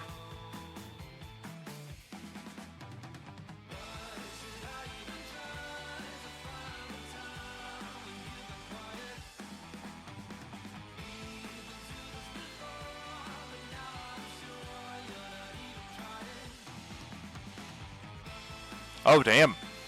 God damn. Wow. 3 natural 20s in this session, 2 of them on the same roll.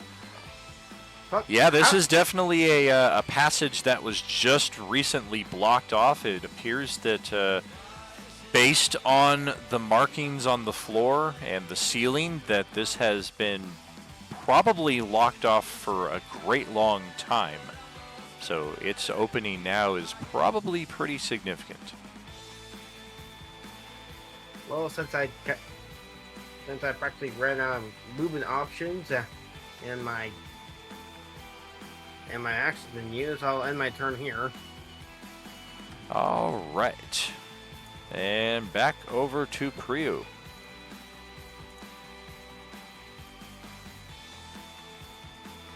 All right, let's actually move into this room and see if there's anything here. Oh boy, nothing. And with an extra helping of extra nothing.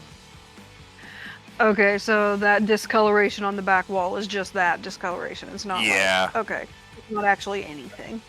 Unless you have a bomb to plant there, and then it opens a secret passage into the room that Xavier's in. It's my Zelda instincts coming in, you know?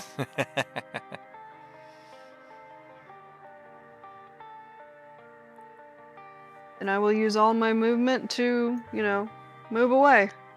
And once more, I'm gonna go up. Well, you found Xavier. Once more, I found Xavier. Hello, friend.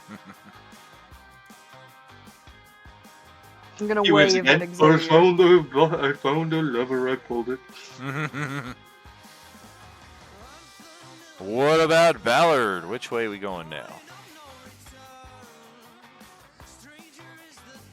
Pretty sure that secret door has now opened, but there are also passages to the north you've not explored, and that weird ghost thing that kind of buzzed past you a second ago.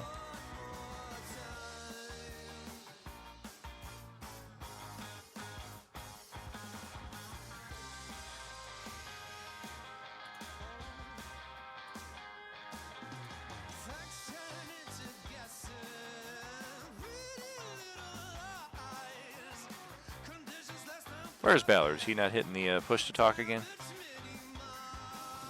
Yeah, maybe.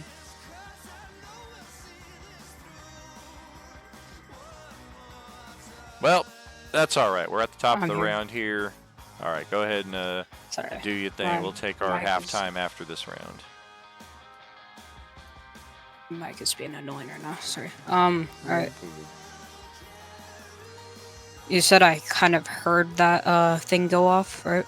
Correct. Yeah, you wall. felt and heard the secret door slide open. You also felt this weird ghost thing kind of passed by you on your left, and then there's of course the passage to the north through here that has been unexplored as of yet.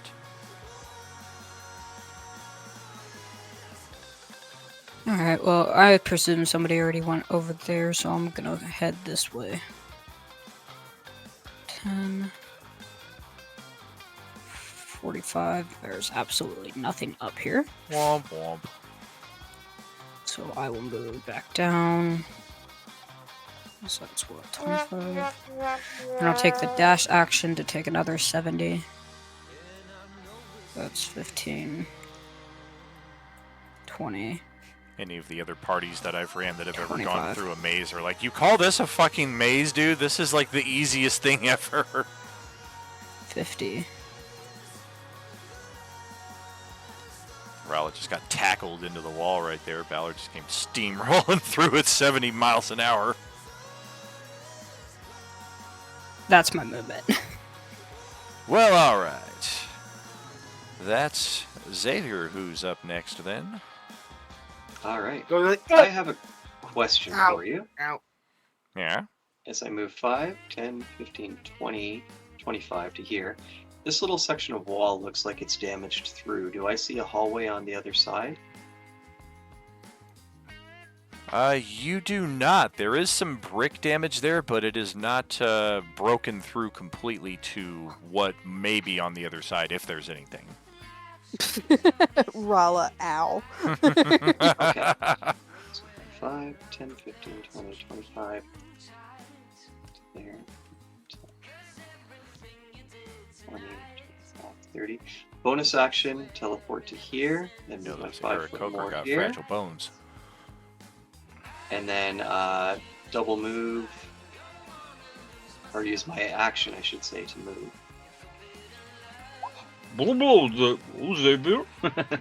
Ballard's picture broke again. See what's going on with that? That's so weird. My computer's being buggy today. Feels like it's a roll 20 thing.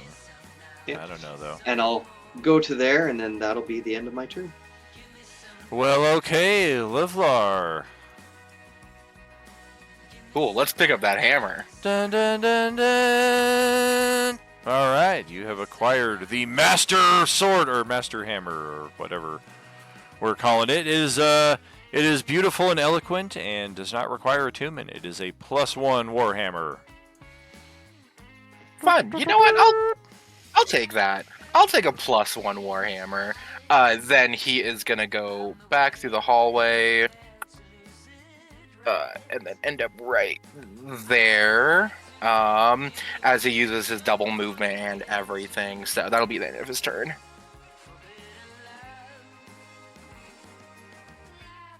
Okay, so Jax.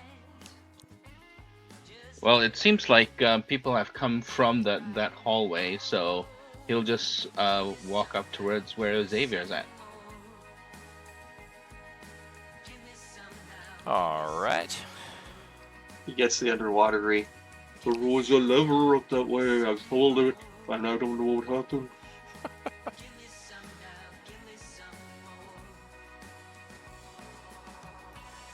Alright, so that's his movement. He's going to ready an action to... Can you ready an action to dash?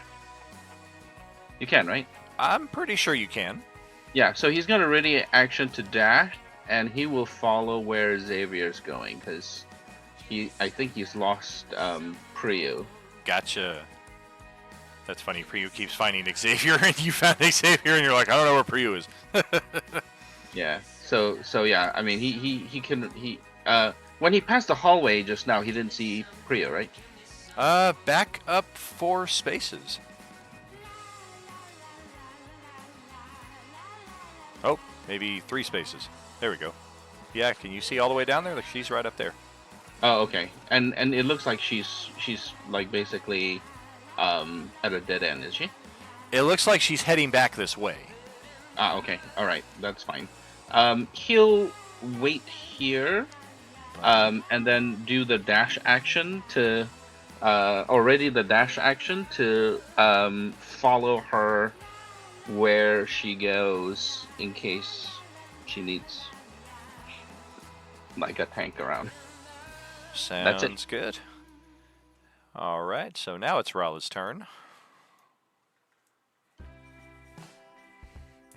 And while you're taking your turn here, what is your passive perception? Let me check.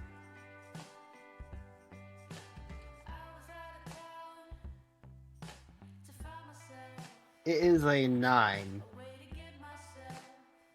Well, all right. I guess we'll just count ourselves lucky that you are cognizant that these are walls and a passageway.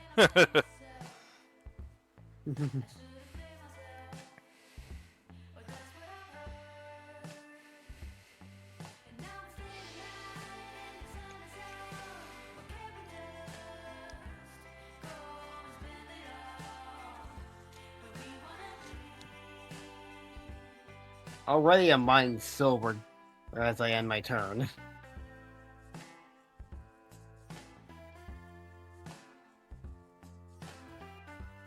Sounds good. That will pass it over to Prio then before our halftime break.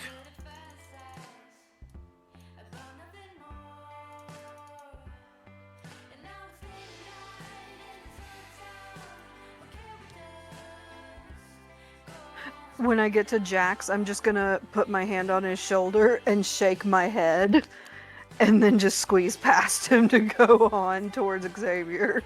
Yep, this 8-foot giant will just basically step back and gesture for her to pass if she wants to, And then you see him stride behind her, basically. Yeah, I'm moving over towards where like Xavier and them are. So. Yep, using my reaction then to trigger the readied action. Very good.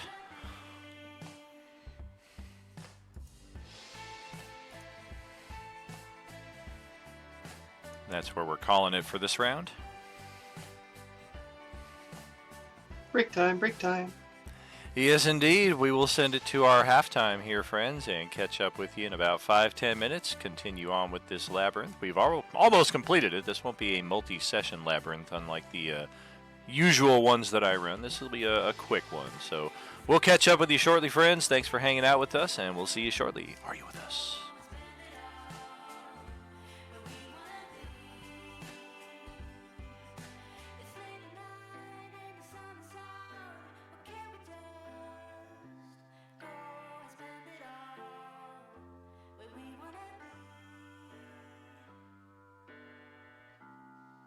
I now have a +8 to attack. This is great.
What's happening there? Why am I don't enjoy that?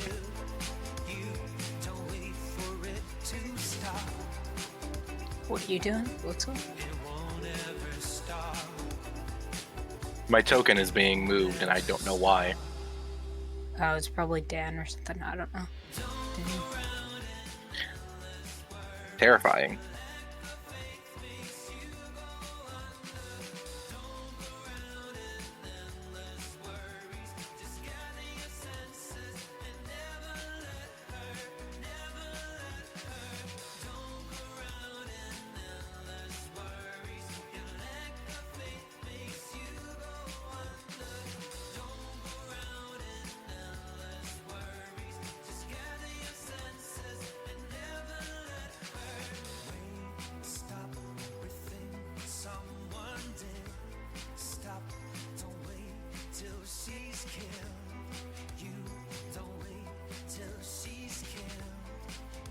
I have returned.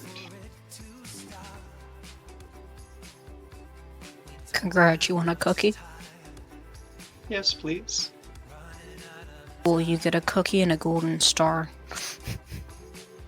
Awesome. Golden Star is like one of the top painkillers in Escape from Tarkov. The what? The Golden Star is the top painkiller in Escape from Tarkov.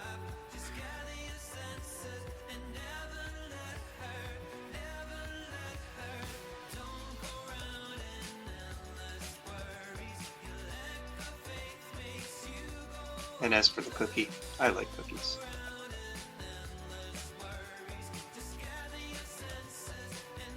Depends on what type of cookie. That's quite the trick question right there. Told you could eat my cookies. Yeah, I think I'm good, bro. I like cookies. Your cookies usually come with a second hand offer that it usually isn't too good.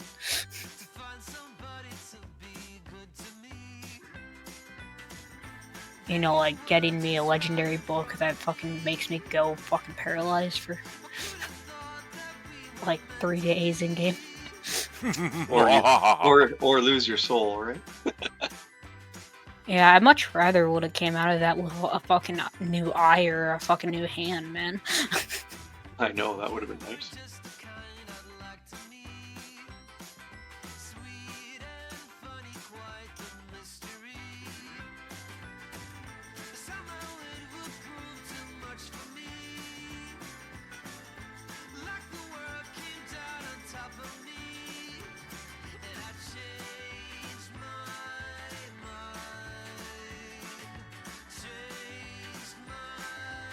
Although on the plus side, we did get ourselves into a secret passage now and a nice little underwater temple.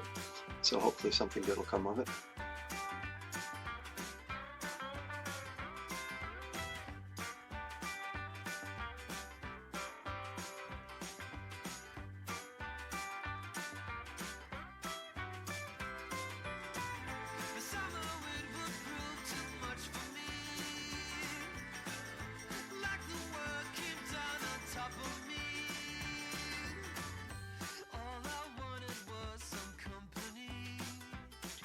Did I tell you that my wife got me for Christmas a miniature bow and arrow set? Noise. It's pretty cool. It's built like a compound bow, but it doesn't work quite like a compound bow normally does when you pull that. You got a miniature bow and arrow set. Wow, my dad got me one of the Hero Quest expansion packs. Ooh, nice. Hero Quest is a fun game. Yeah, my dad owns a full set of the original Hero Quest. Nice. I could never find the expansions here in Vegas back in the original days. Yeah, but I had a lot of fun with the original. Justin has the expansions for the original, I believe. I don't think he has all of the original. I know he doesn't have the original Barbarians one. I know he has the other ones though. But we have a couple of the new ones because they re-released it. Right. It's pretty much all the same stuff. But yeah. You know what game I really miss is Blood Bowl. We had an amazing league back at the gaming store back in the town I grew up in. Yeah, sounds never played that familiar, one. but yeah, sounds familiar, but I've never played it. Yeah. Blood Bowl works in the same realm as 40K and Necromunda. That's what it was, yeah. It is literally fantasy football. Right. You have orcs versus humans versus halflings versus dark elves versus undead. Yeah, versus Skaven. Yes, and the Skaven, yes, yeah. you're right. Yeah, I remember I had a friend that was into that. I had a dark elf team, and nice. My god, did I do well. Well, we are back. We are good to go. And Ballard, you are in the turn order. 5, 10. Well, that's another weird looking wall there to the south. It's a much larger section this time too. It's twice. Does it look pretty much the same though? It sure as the does. other one? Okay, cool. And I'm gonna keep going because I know very well that that's pretty much just the same thing. You would guess.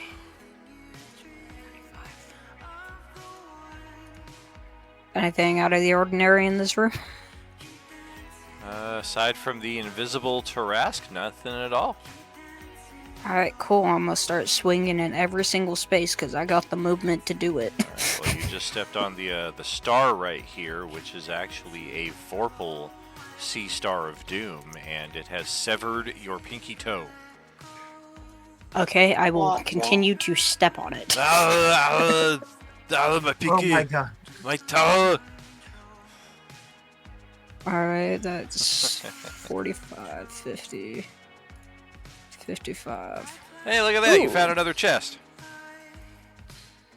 I'm gonna use my free action to open that to, do I need to use my, free action? I presume it's locked as well. It is locked. Am I able to use my free action to try to break it open, or would that require action? The breaking it would require an action. Okay, then I'll use my action to try to break open the lock again. All right. I'll use an spell on that. So the 21. Good enough. That chest will break open, and there are hundreds of coins inside of this one. 500 to be exact.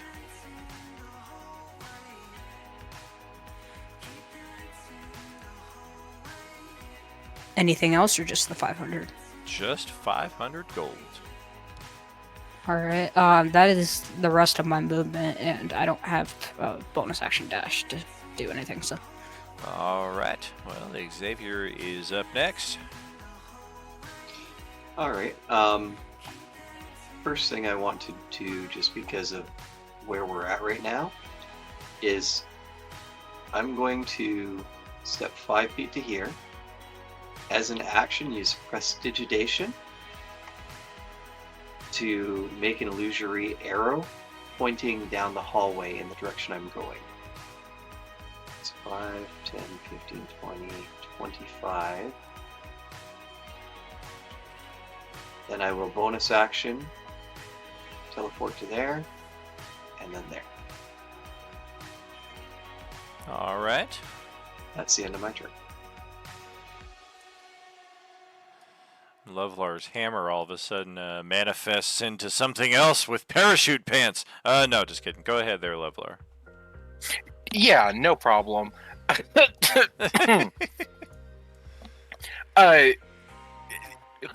Yeah, you I had was another walking weird down. little time lapse right there where you kind of felt a little grumpier for a few moments and somehow kind of come to and you're not where you were before. Cool.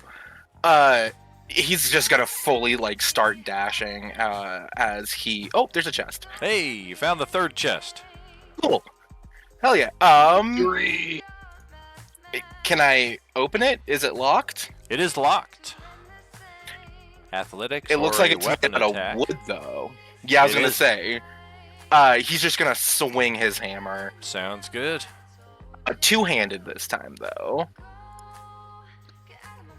Holy shit. Why is that? Oh my god. Dang. Bing! Ouch. This is- Crunch. I did not mean for him to turn into a melee build, but he's turning into a melee build. Well, that chest will crunch open nicely and spill another 500 gold into the area. And since this is the third chest, a bonus will be found within. And that bonus is a Phoenix Down Feather. Hell yes. Cool. I will add that 500 gold and a Phoenix Down. What was that? No, that was a full 30. Then I will just use my my action to dash down the hallway again. All right. Cool. And then one more. Cool. That'll be the end of my turn. Very good. That's back to Jax then. All right, so it looks like everybody's rushed down the hallway all to the end, correct? And did he see them go north or south? It looked like they went south once they got to the end of the passage there. Okay, sounds good. 1 second. So, moving through the Prios area would be double movement, correct? Correct. Yeah, so...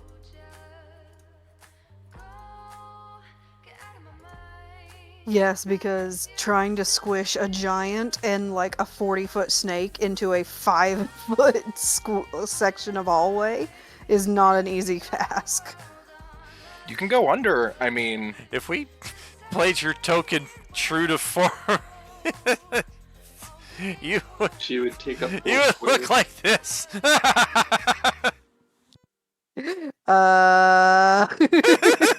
Good luck getting around. Yeah, that's like the idea is just like I love it. I like that though. I think that's 30.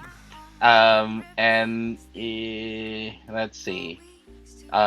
He's gonna do the whole reaction thing again, to basically move when Priya moves, so that he doesn't leave her all alone in this hallway. Sounds good.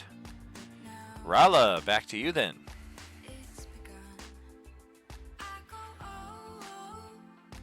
All right then.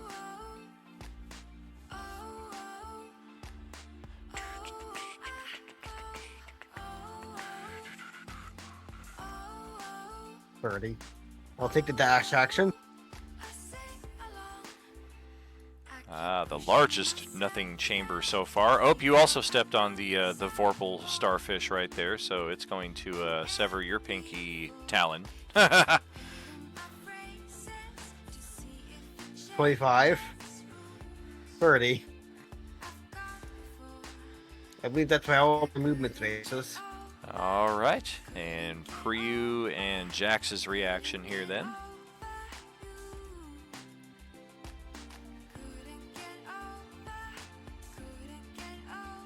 I'm still giggling at that last mental image because I'm trying to be like, okay, how would that character move? Do you remember that old video game called Snake? That's exactly what I was thinking. Bigger Of. and bigger and bigger as it worked around on the maze.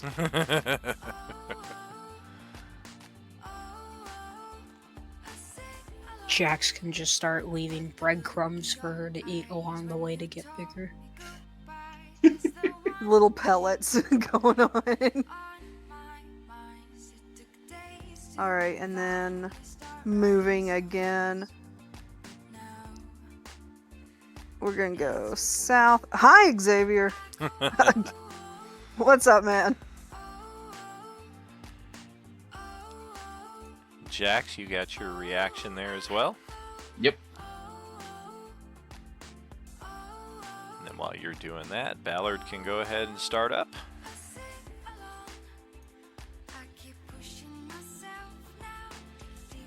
We're getting there. Almost 100% completion.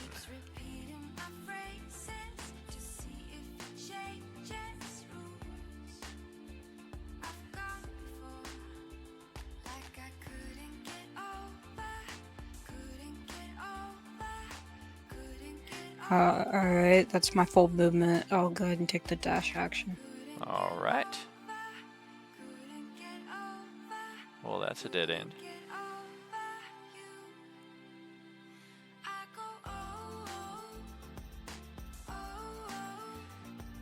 Warmer. Warmer. Oh boy. Very warm. Can I tell what that is? I can see the picture. What is it though? Yeah, that is a giant barrel with a biohazard label on the top of it. And I bet there's a lot of cool stuff inside that one. Smash it open. That's not biohazard, that's radioactive. Potato. I'll avoid it for now. Radioactive, radioactive. That's my movement. Alrighty. Let us pass back to Xavier then. Alright. 5, 10, 15, 20, 25, 30. Then I'm going to double move. 5, 10, 15, 25, 30. And I guess that'll have to be the end of my turn because I can't really see down the hallway to teleport. That is true. Lovelar, back over to you then. Cool. We're just gonna keep on walking down this hallway. Have a long way to go. It's a bit of a trek. Yep. All right. That's all my movement. That's the end of my turn. All right. Let's head back down this way. We will have Jax take his movement now. All right. So let's see. Again, same thing. So basically, I can move 25.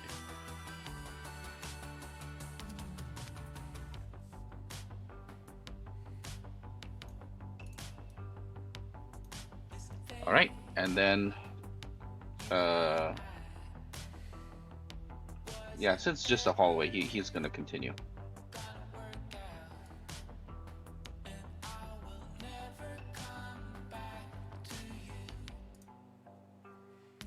Okay, that's it. End turn. Very cool. Rala, back to you. Bird jumped again. All right. Like a fucking ping pong across this map. 15. Hello, Leonard. 20. 25. 30. I'll take the dash action. 5. 10. 15. 20. 25. 30. That should end my turn. I agree. For you, let's see what you got. I'm gonna guess some form of movement. I mean, I could just decide to sit here and stretch out in the hallway if Yeah, you let's want. see how well you move with your natural normal token size. Oh God! Giant for you. She said she was 40 feet, so I bet she could frickin' like stranglehold the Tarask if she had to. I mean, technically. But knowing how she wants to befriend everything, she would probably offer to be a scarf. Also, probably much more likely, yes. I had a very epic career as the Tarask's scarf. Technically, Hello, I was boys. considered a legendary magic item. Oh, you stepped on the starfish as well. You just got a scale cut off. Single scale. One scale. Whatever shall you do. That's hilarious. Come molting season, you're going to be short one scale, and you're going to be lamenting this decision. Oh no. Hey, Ballard, what are you thinking?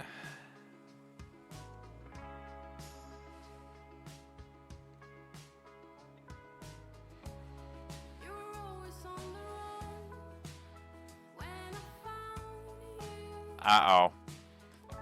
Got the Ballard pause going on here every turn now. What's happening? Sorry, person talking.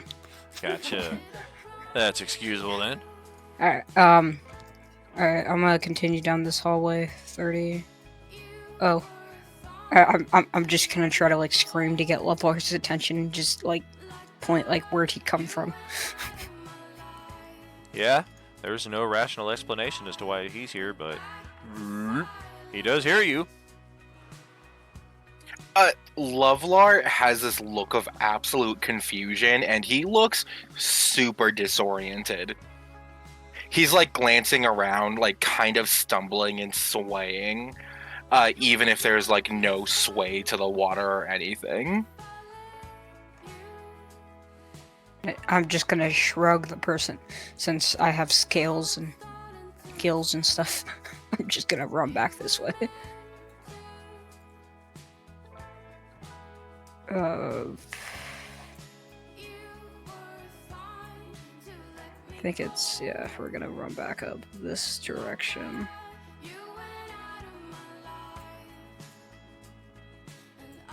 That would be my full to get back up to there, and then I'll take the dash action. Sounds like a plan.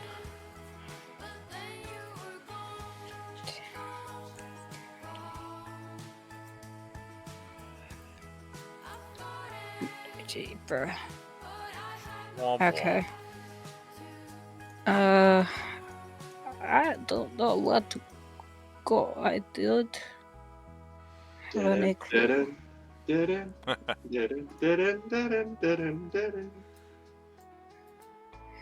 30, 40, 60,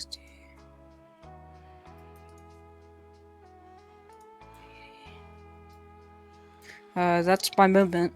All I'm right. confused. Xavier. All right. 5, 10, 15. 10, 15. I gotta see something real quick here. All right, yes. So if I'm leaving an ally square, is that difficult terrain, or is it moving through the square that is considered the difficult terrain? It's entering the square.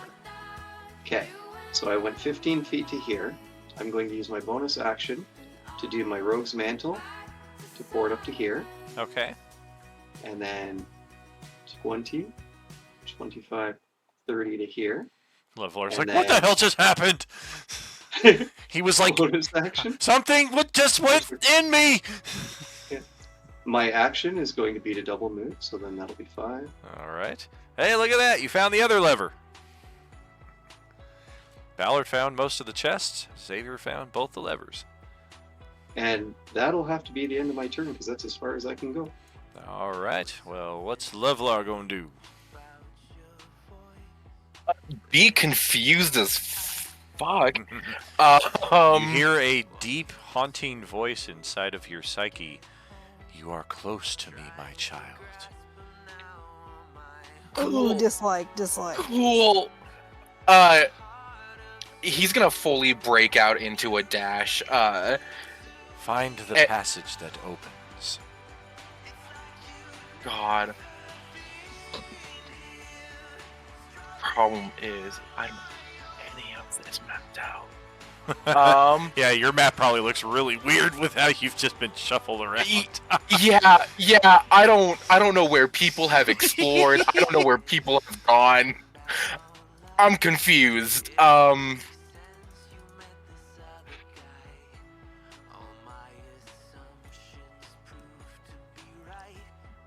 Question. As this is happening, Lovelar is gonna kind of go on heightened situation. Is there any like vibrations in the water that I could like roll for or try to sense to see where this voice either might lead or anything like? You can roll insight. Yeah, you know what? I'll take a nice insight. That's a 9.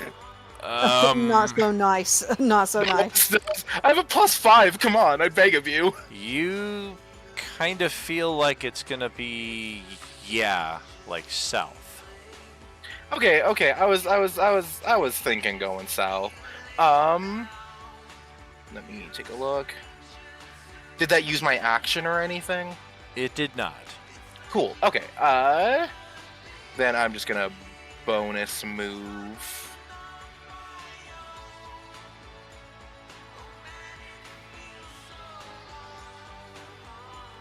Oh, this looks like something fun. Dead end right there. There's a broken treasure chest at the end of this hallway, so somebody's already been through here and collected what was there. Fair. Then if that's the case, let's move here, there, and that'll be my turn. All right. Why did you go all fuzzy on Twitch? What's that? You and everything on Twitch is really fuzzy all of a sudden. Yeah, I don't have any error messages here, so hopefully that's just on your side of things. Mine's What do you say? fine right now, so. Yeah, very good. Ah, there we go. I just refreshed. It's all good again. Nice. Jax, your turn. Right, so just gonna go where the others go.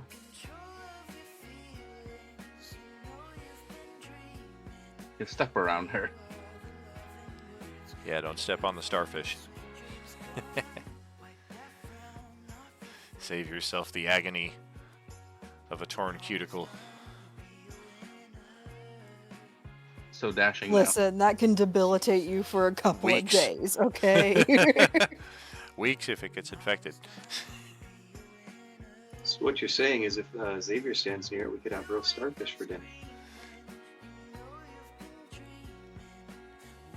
Holy crap. Ballard is breaking the fucking sonic barrier here with 900 feet of movement. I've been waiting for somebody to notice. Good God. So this should be 30. Let's see. Yeah. Does he see where the others might have gone? Like, you know. You do see the remains of the treasure chest right here. Okay. No real indication The where anybody. splinters. Yeah, no indication where anybody may have gone if they went down this way or further around up this way, though. Yeah, and there's no like kind of like a almost like a contrail or swirling trail of water, you know, kind of being displaced by fast-moving objects or anything like that. Not at this point. It's almost kind of like it's all moving in different directions because like one person went through this way and then another person came back this way and then went this way and then came back and then you're coming through. Right. Okay. So and the hallways is with the treasure chest. That one is basically it is now that's a dead end, correct? After that. Correct. Yeah. All right. So he'll go up.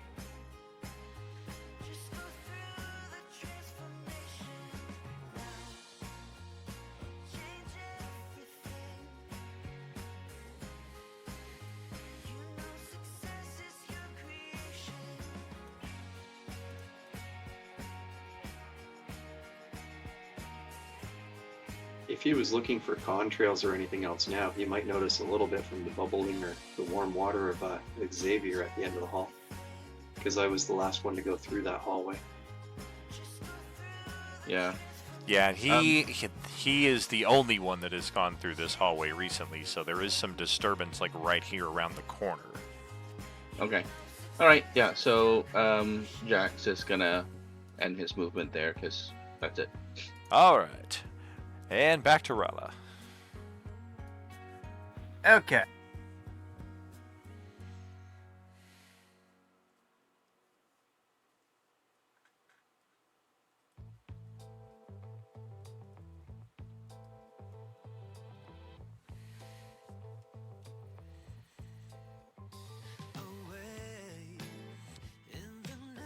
I'll take a dash action.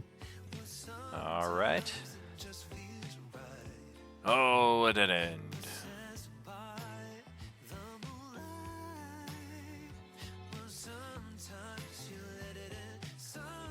Another dead end. Dun dun dun. Well, that was a lost cause. Yes, indeed.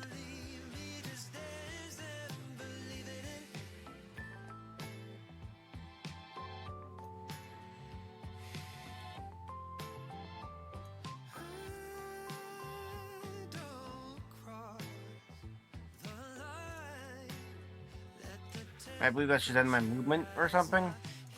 Sounds like a plan. Alright. Oh, Priyu, back to your turn. Oh, hello! A new face I haven't seen in quite some time. Yeah, he's backstroking. Gonna squeeze past you real quick. Inexplicably. I can't move anymore! Yeah, that bloating, man. It's mostly All the water. wait! Mostly water weight, whatever.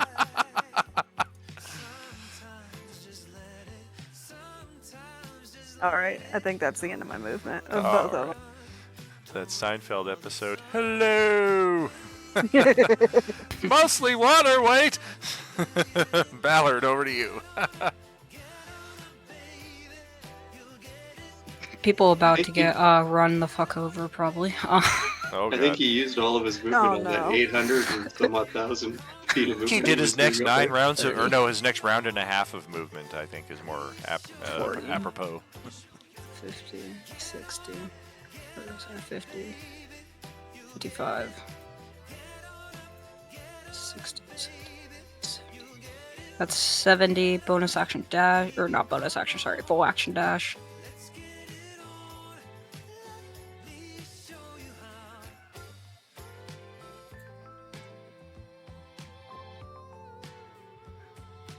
It's 25.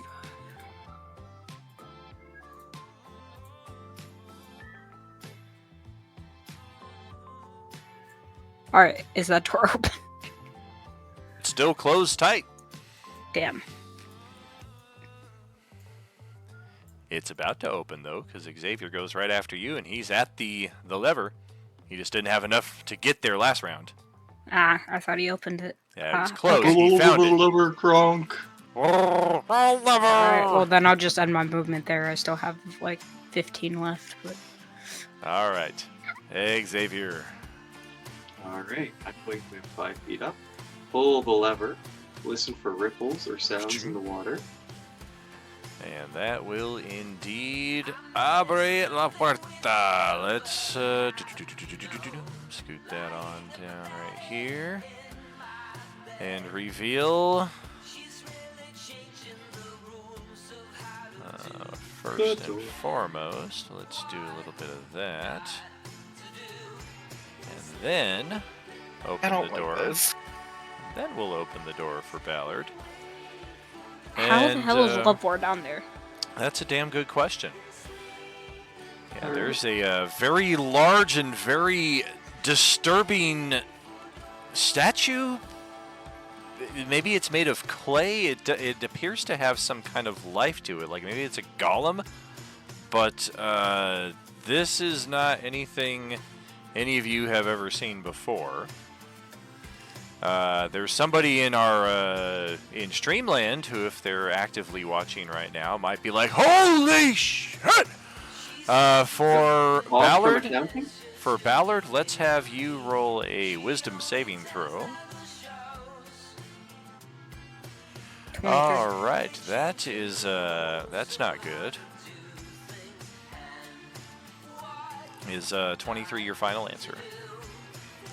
I'll add a hero point to it, I guess. Very good. So 31. Well, 31 is good enough for you to merely be frightened instead of suffering a temporary insanity or psychosis. So you may use your reaction to move away from this thing. May or have to? Have to, instead of the alternative. Okay. The alternative is shit a pile of bricks right here. Reaction, okay. That's my full movement, I presume? Correct. I have to move the full movement? Correct. Okay. And then Just while you're double-checking. doing that, Xavier will conclude his turn. Okay, so that was 5 feet of movement. 10, 15, 20, 25, 30, 30. And then I will double move. 5, 10, He just went, 15. So it'd be 25 to there.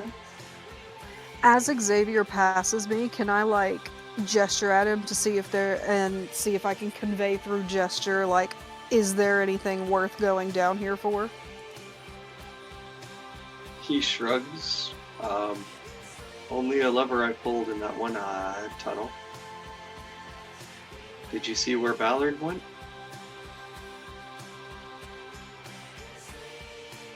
I haven't seen Ballards. I haven't seen Ballards since we were on the boat.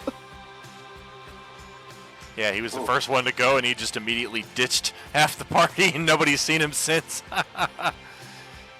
Well, Xavier was keeping up a little bit, but Sure. Yeah, now he's gone.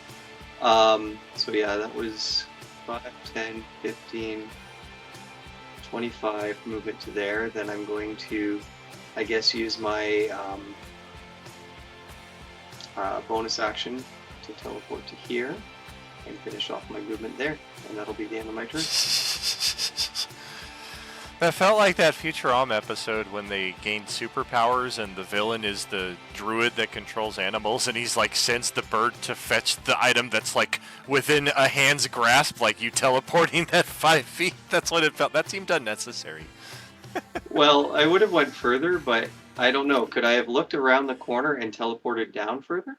I would say so. Okay, then I would do that. That would be 5, 10, 15, 20, 25, 30. Watch out I for would the have starfish. teleported to here, and then I would have 5 foot over this way. All right. And I kind of see someone right there. Sure. Yeah, you see Ballard actually like running in circles in this room. He looks like he's in a panic that you've never seen before. All right, I will try to call out to him. At last you have found me, child. You must have many questions. It is true, I am she who has the answers. I am known as the Black Goat of the woods with 1,000 young. Somebody knows. I am the answer to all your questions. The Redeemer. The... Oh, damn, what's the word I'm looking for? Savior. No, not that. That's too easy.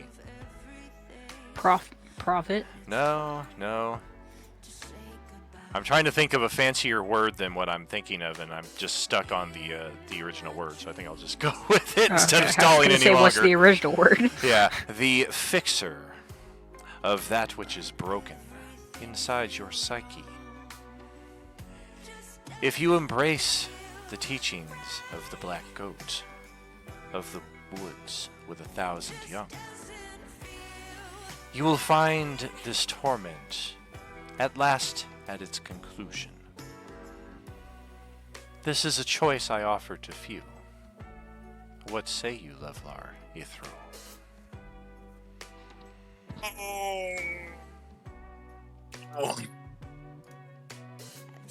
Give me 1 second. I apologize. But of course, we will actually pause right there, and that'll be your turn, and we'll have Jax take his. Jax, go right ahead. All right. Yeah. So Xavier went straight down and then back to where we came from. So, I guess Jax will then follow him. Very good. Is he creating a whirlpool? In that I think so. I mean, Ballard does have a swim speed, so. That poor starfish is going around in circles. Yeah. All right. If he's there, he'll stop, and then do the exact same thing earlier, where, when Priyo comes through, he will follow her.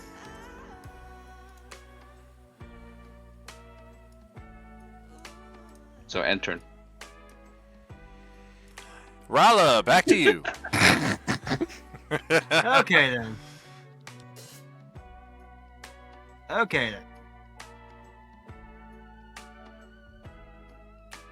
I'm gonna be honest real quick. This is one of the less terrifying descriptions of or images of that. Sure.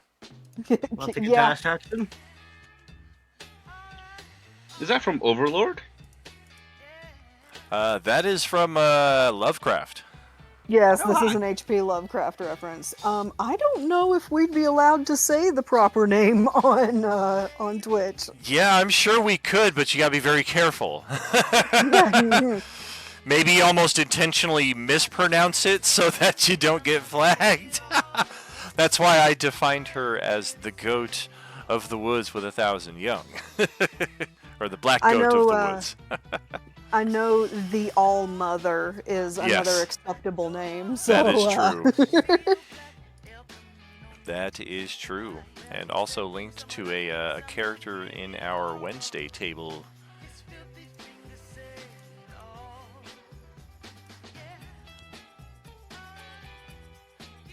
Is that the... It disappeared. Do I need to start the whirlpool again? Yep. Is that it for Rala's movement, or did you have more? I I believe I only had like 60 with a dash action, so yeah, I think that's it. All right. Well, how about Priyu? Your turn. I am going to, just like I did with Xavier, I'm going to animatedly gesture to Rala to see if continuing down this side of the hallway is worth any like exploration, or if I should just turn around and go the other way. I'll just assure that going down might be worth exploring.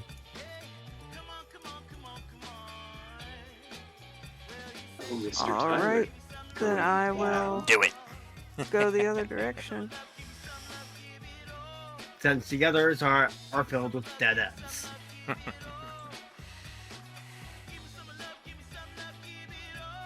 So I'm looking at my map and I'm trying to figure out where I would go, actually. Head north from Rala.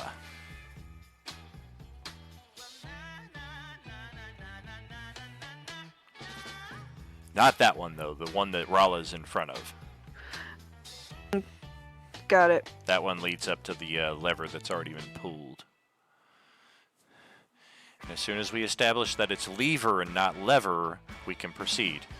All right, well, I guess we'll all have I to pull will up our die on that slevs. stick. It is lever. We're going to have to all roll up our slevs, and this is going to take forever. Lever where? I like that. I'm going to use that on my students. I'm It's going. from Big Bang Theory.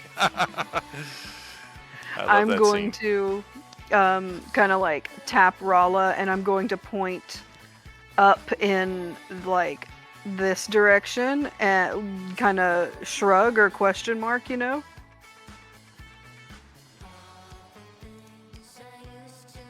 Like trying to see, have you been up here kind of thing. And you are, of course, able to respond freely there as you wish, Rala. So, some part of it, some part of it I haven't fully explored upwards of it. Thumbs up. Okay, let's go. All right, let's have a blast from the past here from our Camp Clearwater Massacre one-shot. Hey, look, it's Jason frickin' Voorhees underwater. Oh, no, that's just kidding. Prey turns around and runs into a wall and knocks herself out. You're gonna get choked and you're gonna get choked to death again. Wait.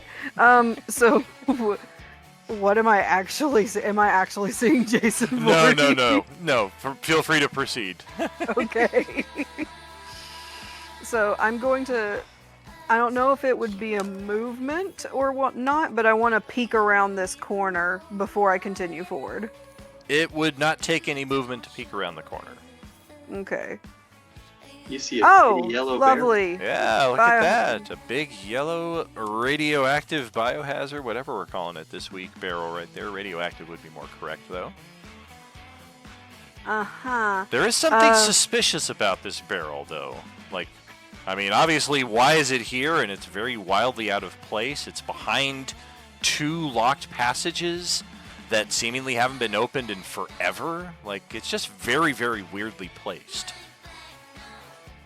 Okay, I want to... How big is this barrel? Like... It's pretty large. I mean, you've squeezed into some pretty tight locations over the course of the campaign so far, and you're thinking if this thing were popped open, you might be able to, like, secrete yourself inside of there, maybe like Metal Gear Solid style, kind of like, yeah, just kind of like sneak through the enemy base every so often inside the barrel or the cardboard box. Well, you know what? That sounds like a brilliant idea. I want to try and open this thing. Roll an intelligence check. And I almost did an good. intelligence saving throw. Let's try that again. It's got the wrong kind of warmth coming from it. Well, okay, so if you open the lid from this side, well, that doesn't... It, allows you to spin the lid across the axis of the cylinder. but it doesn't come completely off. But it does seem to kind of almost prompt the barrel to like lay onto its side. So you follow this weird little jigsaw of trying to get this thing open. And stop me if you know where I'm going. It's a barrel. Weighs about 500 pounds. It can be Is it full of disassembled. Apparatus of Qualsh. The apparatus of Qualish. Yeah, you have just fully created your own little submersible here. You lose a boat and you get a submarine, and it's actually got like some pretty cool lobster claws that you can attack with, and yeah, this thing is It's just a friend. yeah, this thing is just begging for you to climb on inside now and operate it to safety, to freedom, to liberation. That is exactly what I'm gonna do. Me and Jason are gonna crawl inside this thing. Come on, Jason, let's go.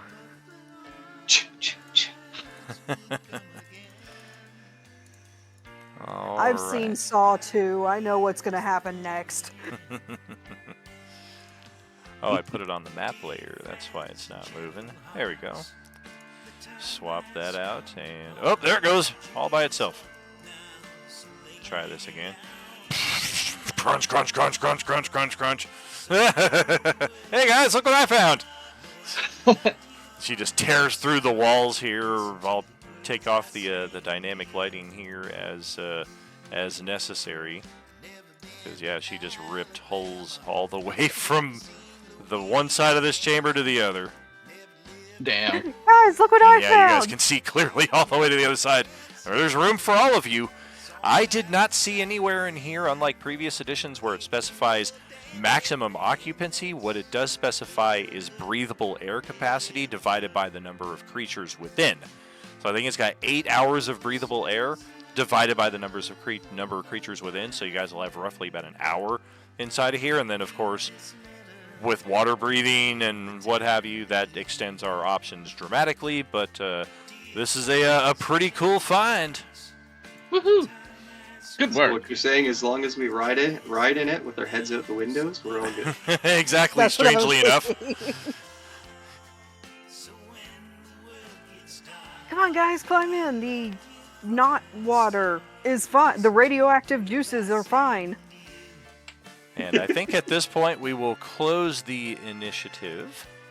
We will continue with what Lovelar has going. You guys are free to move. I just advise you to move one person at a time, because if you move too many at once, it can freeze the map for a few people or everyone, including myself. And if you do come around the corner to where Lovelar is and you catch sight of the All-Mother, then I will also caution you to roll a wisdom saving throw. Am I also still frightened of that thing? It just lasts the one round. Okay, cool. So I won't even hop in it. I would just start running back down. All right. I climb in. Lovelar, back over to you, though. Real quick, I was thinking about this. Lovelar is gonna look down at his gauntlets of ogre strength that he got during the downtime, having zero recollection of getting it, having absolutely nothing to do with it. Can he roll like an insight check, like to see if there's any like feelings or like on himself as he like searches his mind and thinks about what she's saying? The memory is unlocked. Cool. The mercenary had a few drinks one night and wandered over to Moorlander's stall. Moorlander is the merchant for the feudal Waterdeep side of the Coalescence. And Moorlander, on occasion, has been known to enjoy a good, fun game of dice. And one thing led to another, a couple shots are exchanged, and next thing you know, the two of you are playing a game of dice, and Moorlander, as the merchant for a number of our tables, put up after losing a few hands in a row, he put up the gauntlets of ogre power as a double or nothing incentive, and you won once again, thus gaining those gauntlets into your possession. Wow, I was not expecting to be revealing that as quickly as I am, but very cool. Hell yeah. Lovlar looks incredibly shaken, though, not having thought about any of this. And he just looks at her and nods. The little bit of fear tinging his eyes. It is wise to be afraid of that which you are not fully aware of. I will bring no harm to you, though. In time you will come to see. This is the right decision. And Ballard, go ahead and roll that save again.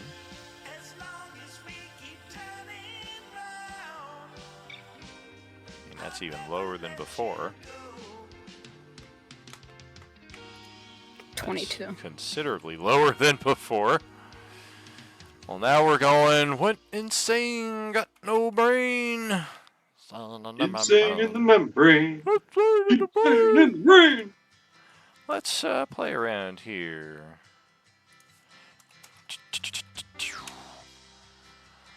Veinticinco. Okay. For the next 5 minutes, Ballard is incapacitated and spends the duration screaming, laughing, or weeping. Probably just all of the above. I would think so. So Raul just Okay, so in the giant submersible, I crashed through a bunch of walls, and now I am up here, and there's a dude. There's a dude. Yeah, I couldn't move the actual submersible, but so I just moved myself. Oh, gotcha. Yeah, I have to move the Coalescence. I'm in the submersible myself. too, so I'll have to go with it. You said not to move everybody at once, so I was gonna move up here and say, okay, this is where the sub that I was driving has moved to, Gotcha. and I found a dude. I have transferred the control of the device over to your character there, Parker. Yeah, Jax will be in the submersible as well. I think. Raul's just good. Where did Raul's just gonna go Parker? Raul's just gonna go up to Ballard and just try to snap out of it by just shaking him. That's funny. Parker somehow ended up way the hell up there in the northwest. I told you I crashed through a bunch of walls. I went smash, smash, smash. I'm pretty sure everyone is rolling these saves now. Oh god. No, I think that we're up in the northwest is what Parker is saying, since she was driving the sub that we all climbed into. Oh, okay. Correct. Cool. Oh, so you're not coming this way. I mean, we can certainly go up there and explore. We're just going to find the same dead ends and nothing else up there because we've already fully explored that area with other characters. But if you want to wander, the map, you're fully welcome to. Oh, okay, never mind then. Yeah, okay. there's no tokens up there. The only token I dropped into here was the Jason Voorhees as a joke. But up there where I was, up here, there, right where I'm pinging right now, there's a dude, and in this room, there's like a little purple thing. That is very strange, because I do not have anything on my map that I put in those places.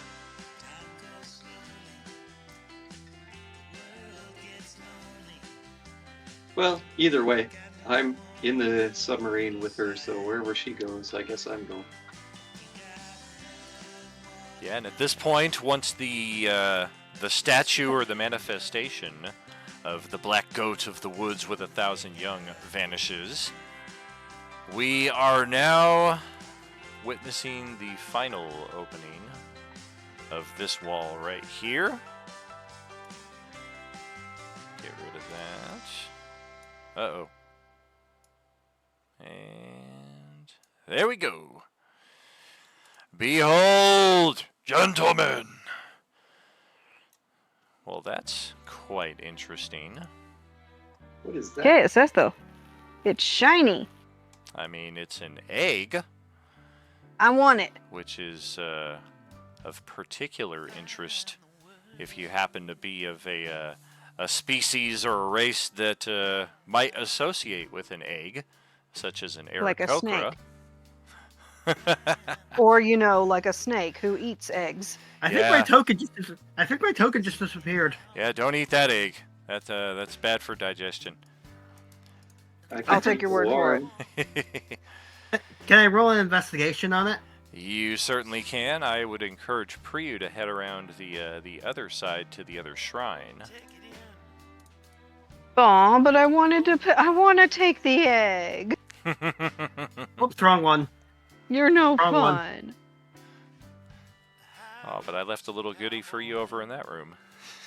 18. This one's for the bird. Fine, the bird can have this one. What's this? It's a tiny can't little move Medusa that. statue, a little doll. It looks like me. It's got a bunch of baby me's on it. I take it. Well, these are definitely items that will require attunement to gain the full understanding of their capabilities, or you could cast the Identify spell if we have access to such. They do appear to be beneficial. They don't seem to have any curse to them, but curses are sometimes clever like that. I can't move out of the submarine. Am I free to move at all? Yep, you're good. Okay, cool. I just wanted a little friend. Yeah, I want her. I take her with me. You got it. It's going to be a fun little addition right there, no doubt. Jax will say, I can identify them before anybody uses them. That way, if they are cursed, we will be able to discover it before it actually curses somebody. You think you can check out what this egg is? Yes, that is the purpose of the spell. It will take me 10 minutes. Okay. If the egg needs hatching, I can keep it warm. That's If too the hot. egg- That's too hot. We're going to get fucking If the egg scrambled or needs over consuming, easy. I can take care of that. Ever try to cook a Fabergé egg? I Egg don't, never gave up. I don't know if this egg is actually an egg, really. Yeah, it's an item, not any real organic item of that sort. Dang. And I was looking what, forward to actually eating the egg and seeing what happened. And what we have here for each of our characters who have now come into possession of one of these items, they both do the same thing. They just have different prerequisites in that they must be attuned by a member of that race, i.e. Aarakocra or Yuan-Ti or Yuan-Ti derivative. And if attuned, it will change your armor class to a static 18. Or whatever you have, like whatever armor class you build out of dexterity and items and whatever else. Or it's a static 18. It's almost like getting a turtle shell because they have that default armor of 17.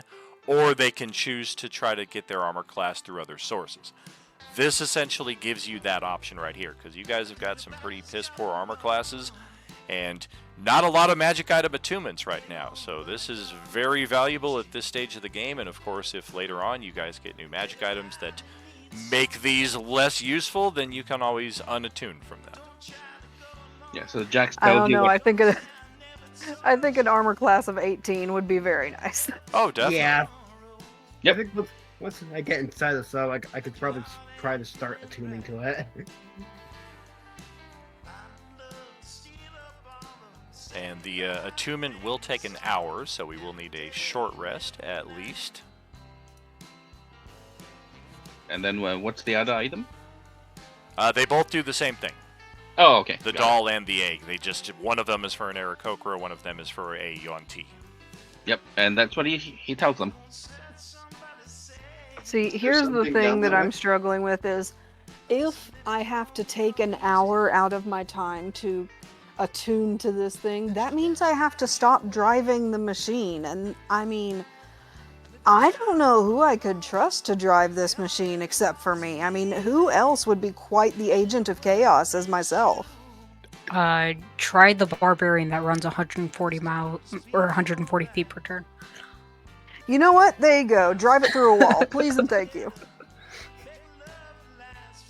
We will certainly find an hour at some point here once the adventuring day comes to an end and you guys try to get a long rest somewhere, or if we want to already burn one of our gossamer bulbs. That was one thing that we kind of left that thread dangling right there. Who took those into their possession? Because you do need to add those to your character sheet and track them accordingly, because you only have those 3 guaranteed passages back to your home base throughout the Act 5 here.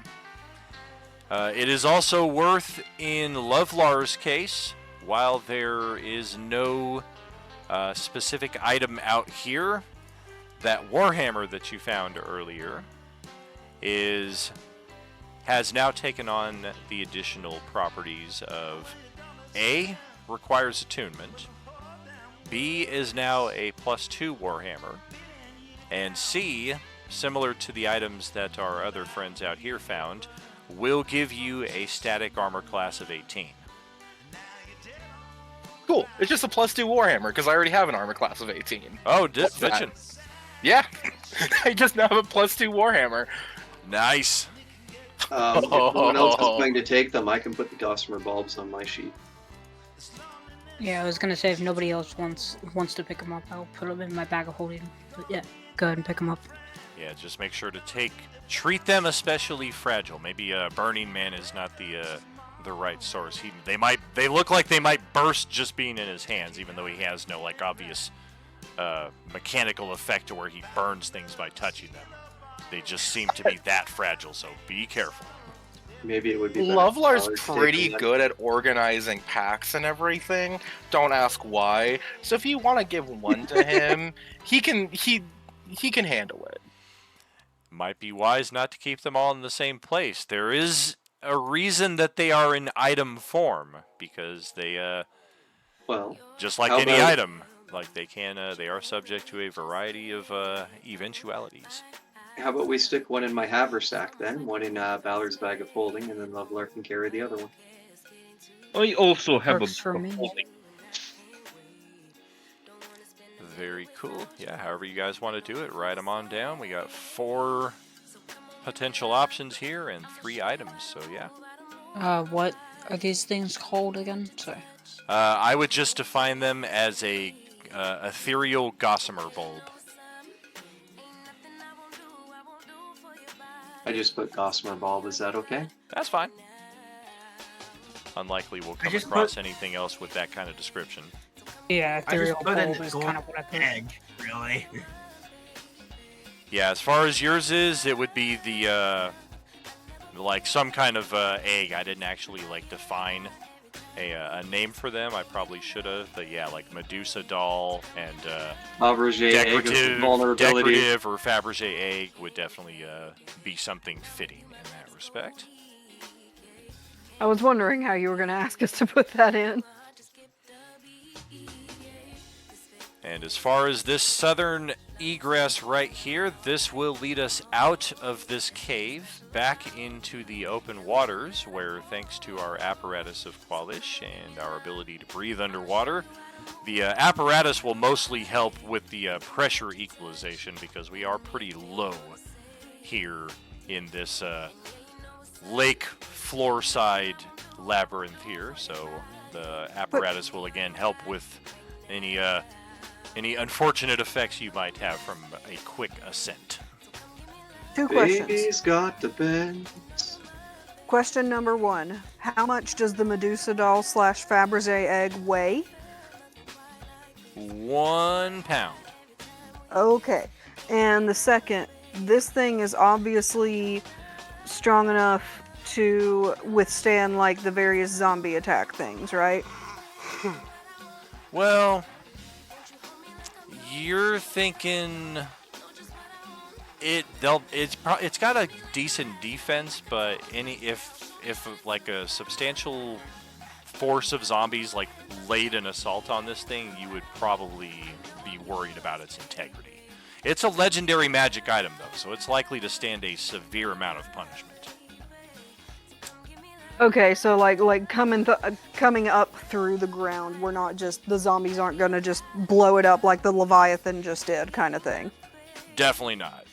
Even the Leviathan, you're thinking because of the nature of this thing's construction, this thing might just kind of bob in the water and be moved along with the tidal wave, but if you guys are safely inside, this thing might not take a lot of damage. Excellent. Good to know if that guy comes back. Although that was an additional bit I wanted to add there, is for Jax, while he was identifying the items, he did sense a vision of the Leviathan in the context of why the item is here. Okay. And then same thing for the characters when they come to attune to the item. You have a distinct sensation of the Leviathan is the reason these items are here. Not just it doesn't.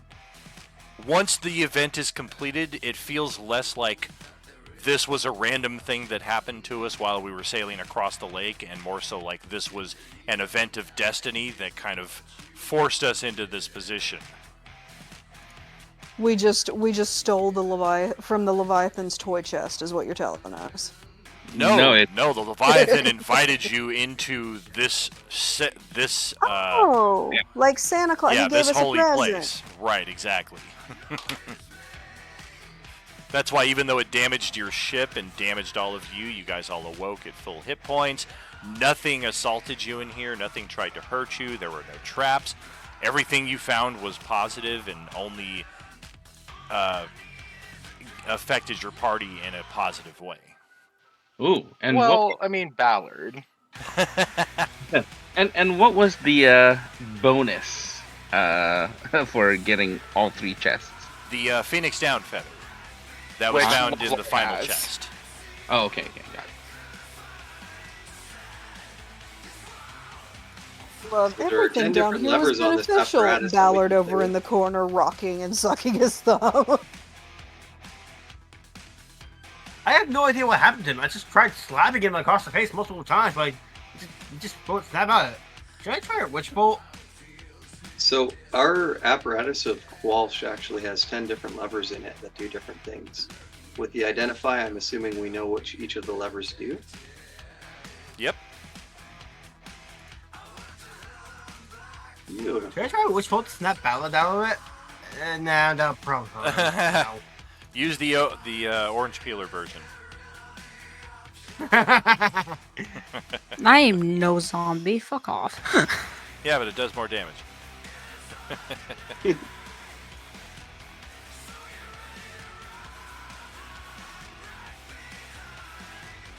Well, if we've got a little bit of time still on traveling, I guess Xavier will settle himself into a corner of this apparatus and start reading his books.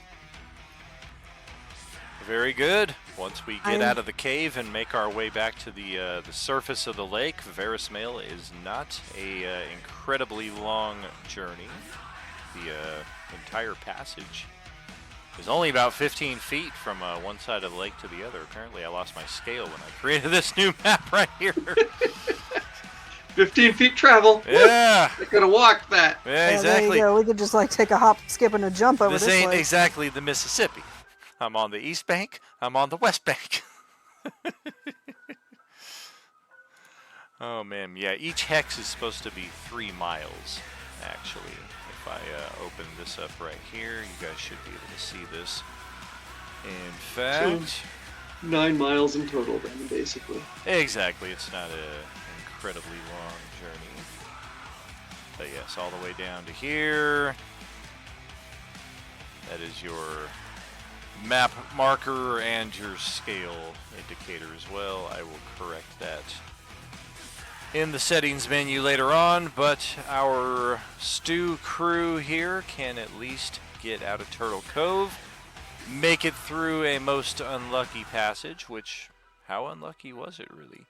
And then we make it to Verismail, the hippie commune, as it is rumored to be. We will find out just the details of what is happening there 2 Sundays from now when we get to Session 9.